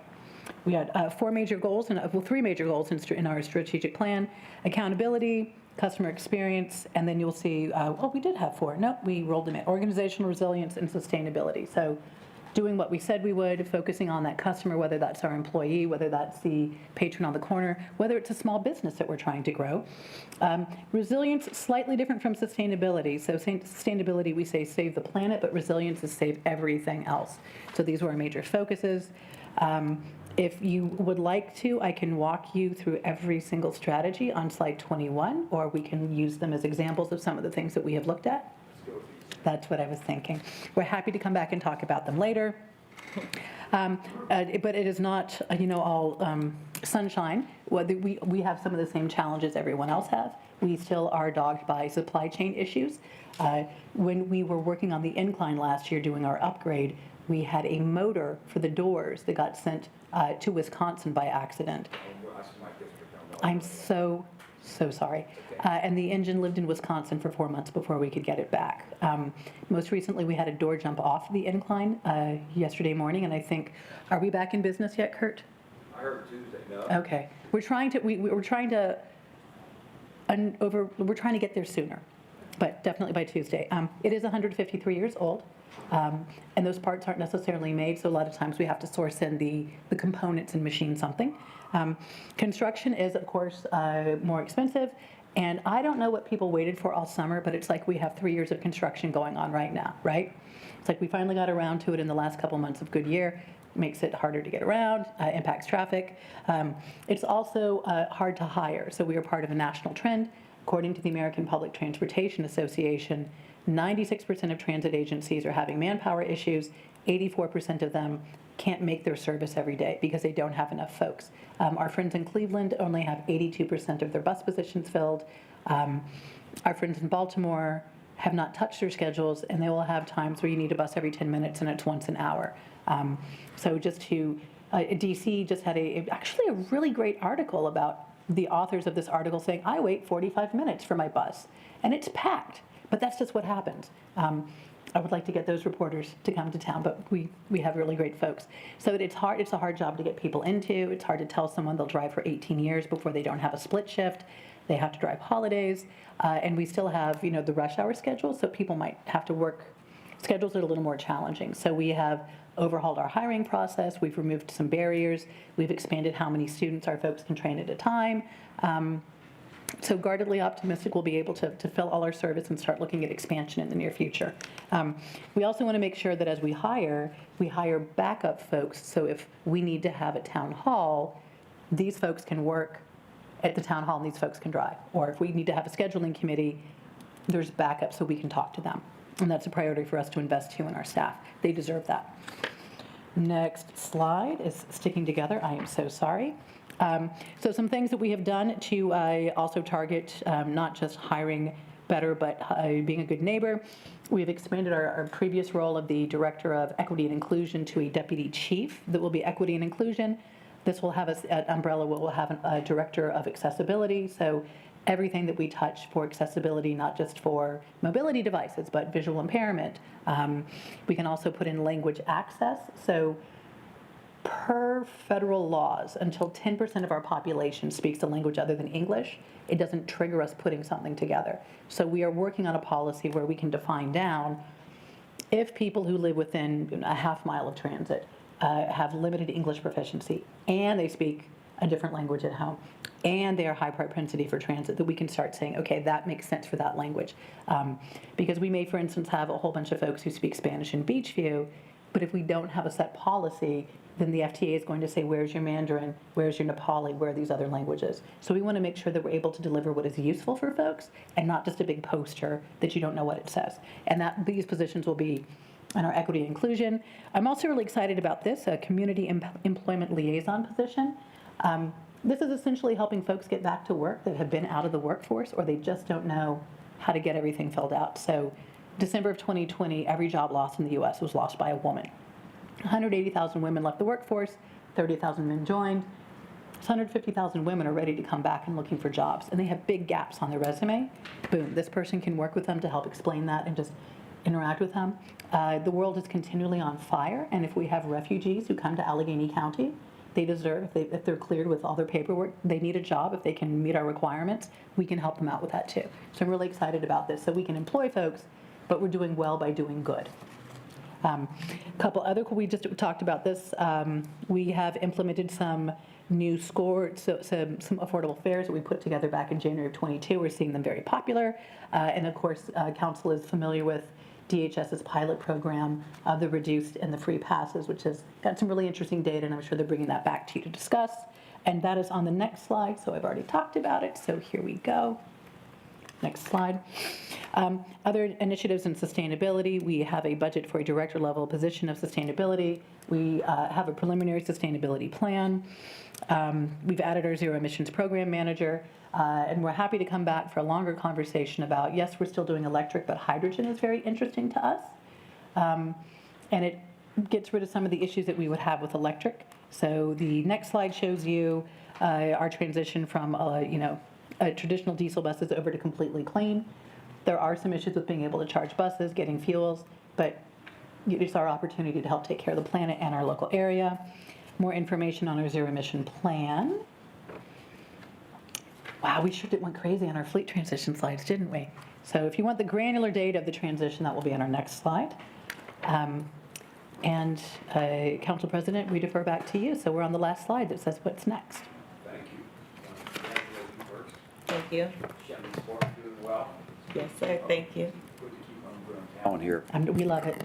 I know every time we talk, I always ask about the COVID, because it seems like PRT was hit the most of all the different agencies. We were. Just curious with what's going on now. It seems like there's a little bit of uptick. Is that affecting you at all? So we have not seen an uptick, but I will go back to 2 years ago when we did a vaccine mandate. Wasn't popular, wasn't easy, and we had probably the rockiest rollout for that, but it made sense for us. We'd had 7 people die. I remember. The health department was calling me and lecturing me because they were tracing so many cases back to our employees. And that's because with the nature of transit, folks are getting lunch together. They know each other. They're going out to the karaoke bar together. So they might have been masked up at work, but they were still socializing. And we were just generating a lot of cases, and we were getting a lot of long COVID as well. So I'm happy to state that since the mandate went in place, we have not had a single fatality from COVID. We've seen our longer-term cases tick down as well. We no longer have our previous COVID agreements that had pays for XYZ. So now we're at the point that COVID is, it's still there, but it's a little bit like the flu. So save up your 5 days. Now we did with our most recent contract with ATU add sick days immediately. Previously you came in with 0 sick days. And obviously that meant if you got COVID, what were we going to do? So now you get 5 days walking in the door. And we're just reminding folks the winter is coming. And if the flu doesn't get you, the COVID might. Right. But we've had much better results from that. Since the county has lifted their mandate, we've lifted ours as well. and we bargained with our union to bring back the folks who had been terminated. Of 79 people, I believe 28 decided to come back. So I think 9 bus operators are back or in the process of coming back. And then the rest would be maintenance, frontline supervisors, or administrative personnel. The other 55, on various advice from their attorneys, decided that they would rather pursue civil court cases with us rather than come back to work. But we did negotiate with the union the terms of bringing folks back. They would preserve their seniority. And we have 29 folks coming back, so I like that. All right, I think you mentioned 82%. Was that in Baltimore of drivers? Cleveland. Cleveland? What was our percentage of drivers? So we always we will bring our schedule down and move our schedules around based on the operators we have. So I will tell you, work is filled, but for the folks that we need extra, we might not have enough extra. So for instance, at our Mifflin garage, we have 290 people who drive there. Maybe 12 of those positions are extra board, and they fill in for vacation, they fill in for sick day, they fill in for jury duty, they fill in for whatever.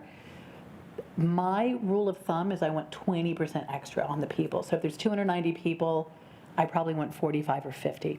So historically, we've been really, really lean on that number. But historically, our folks, we have same-day overtime in our contract. We have a lot, maybe 25% of our folks come in on their day off to work. So it's a small number, but our folks have always picked it up. What we've done recently is hit that tipping point that it's not just we only have 12 people. It's you used to have an 8-hour and 3-minute day. We have fewer people. Traffic is coming back. Traffic comes back faster than we can adjust schedules. And your 8-hour, 3-minute day is probably 9 hours. Folks are burned out, rightly so.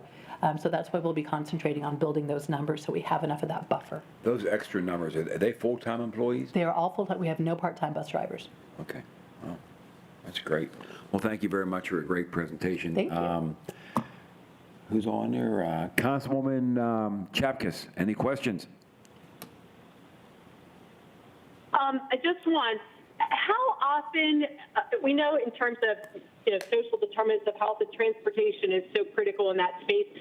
How often do you do the analysis across the county in terms of ridership and route changes that would potentially need to either be eliminated or put into your route list? So anytime, and thank you for the question, Councilwoman, anytime we add new service, completely new service, or we're discontinuing, we do a detailed demographic analysis of the area that we're looking at. We specifically look at low income versus non-low income and minority versus non-minority to make sure that we are not disenfranchising, for lack of a better term, folks who are lower income or minority. If we are moving part of a service around, the legal trigger for us is 30%, but anytime we make a smaller change in that, we look at our equity index. And I'm super proud of the staff-developed equity index because we look at income levels and minority versus non-minority, but we also look at population density, how big the households are, average income level, people under 16, people over 65. We also look at percentage of households headed by a single mother, because those households are a lot more likely to be transit reliant. So we will look at that filter every year for the whole county, but anytime we add or delete, we do a full analysis. I appreciate that response. Thank you. And just as a follow-up then, in terms of, what I remember your presentation last year in terms of looking at, people getting back to work and ridership declining with people working from home and such. Have you seen an uptick in that with any new service routes that have either been replaced or new that's been put into service? So we continue to, the trend of folks not traveling in rush hour continues.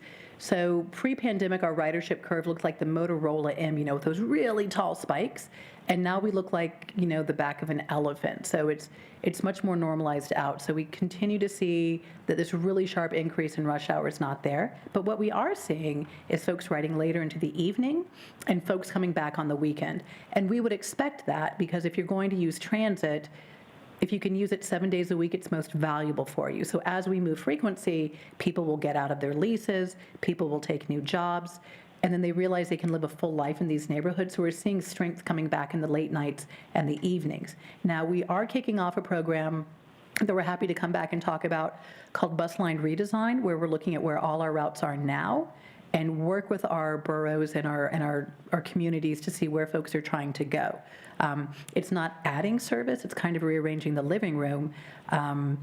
But there's a lot of places that we don't serve, and you might have a neighborhood with 10 routes, but if you can't get to the job that you want to, maybe you're okay with 9 routes, and then you can make another connection. So we'll be able to cover a lot of these improvements that are post-COVID and the way that people are traveling with that. Thank you very much. Thank you, Michelle. Councilwoman Bennett. Thank you, Chair. I do have a question, actually. Thank you for coming in front of us virtually for me. And I'm sorry I did not get to see you in person this time. But it has recently been brought to my attention that PRT is considering cutting the 15 Charles Street route from Northview Heights. And based on your answer to the previous councilperson's question, I just wanted to ask if you were able to share any insights or like any anything that factored in that decision, because that is a crucial route for our folks in the community. Councilwoman, I might be incorrect on this, so I will probably have to confirm with our planning folks.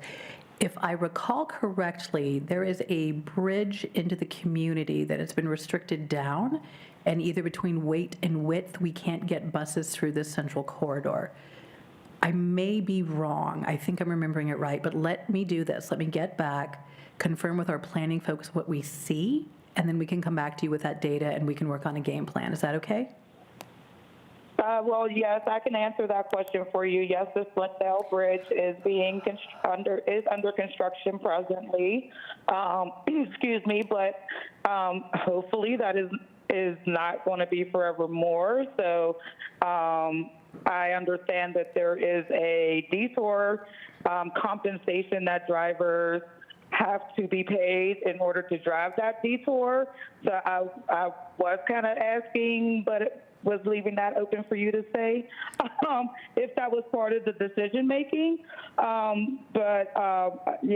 I don't know that I necessarily would advocate for having poor and people without transportation having to pay for not having a bridge, in service and taking out the bus route permanently when that bridge will eventually be back up and running at full capacity. Well, so let me clarify that we will be back in it the day that bridge is open. You'll see us again. I also think I'm recalling that there may have been an alternate access point to the neighborhood that we were having some issues getting to. But let me get more information and get back to your office with that so we can move from there. But definitely when that bridge is back open, we will be back there. Thank you. Thank you, Liv. Councilman Dewar. No questions, Mr. Chair. Thank you very much. Thank you. I believe now we're joined with from President Katina. Pat, are you on there? Yeah, I'm on. Thank you, Chairman. Just one question. Thank you for the presentation. Do you have any updates on what's going on with the Carnegie project? I know the garage, there was discussions about the garage, and I was just curious about if there were any updates on that. Council President, I think again, if I'm recalling correctly, it may be that we were selling that parcel of property to that garage so they could use it for overflow? Does that sound right? I'm sorry, can you, Okay. You dropped on me. Sorry, a let me little try bit. that again. I believe you may be discussing where we were selling a parcel of property to a garage where they would be able to use it for parking and overflow. Does that sound right? I thought actually the Port Authority was spearheading the project. Okay, so then For I the think... Carnegie, it was involving the Carnegie station. Oh, the station. Okay, so what I do have is we still have Representative Lamb's earmark, which was $5.9 million to help us with the construction and overhaul for that location. I would have to, let me get with our planning folks and get you a better update. I don't know how close we are to design on that, and anything I say will be inaccurate, so let me get you an update for that. Okay, that'd be great. Thank you. Thank you, Mr. President. Catherine, Ms. Braun, and your staff, I always want to thank you. You guys always come extremely prepared. This was fantastic as always. And half as long. No, you were quick this year, but I'm just saying, you're always prepared. You answer every question. If you don't answer the questions, you always, I do have one more thing for to ask you, because I always asked you this last time, and I always say back to COVID. The 7 folks that you lost, I know you always gave us updates. Is there any contact with those families to see if they're doing anything good, anything we can do for them? We do. In fact, our second fatality was a bus driver whose father still drives rail for us, or he may have retired in that point. It's a very, very close-knit family. If I am not mistaken, I know for the first 4, because it was pre-vaccine mandate, I know the first 4, we made sure that there were no medical bills that forwarded over to the family. We have excellent benefits, but when you've lost your family member, you don't need a bill in the mail. So we had focused on that. And they're still, embraced by the ATU family because they all came from the ATU work group. Right. I also wanted to thank you. When you were having trouble hiring, I gave you a name of a young man from Collier. And I haven't seen him since, which is crazy, since he got hired. And I saw him like last week, and he said, he put his hand out the window. He goes, I can't thank you enough. You've changed my family's life forever. So I just want to thank you for that. If you have 75 more names, I would love. I do not. Okay, but we thank you for making sure that we had the opportunity to get a good person into the organization. He's a great worker. I wouldn't we give you a appreciate good name, that. but he's a good worker. I just want to thank your staff as always, because they're always Again, prepared. they're better than I am. We have the best staff. Well, you do a great job, and have a good evening, everybody. Thank you, sir. I think that'll be it finally, right? Mr. Kent, thank you. Meeting's adjourned. Hey, Jen, thank you for staying for both nights, too. I appreciate you and your staff. I do. I know it's a long 2 days. They tried.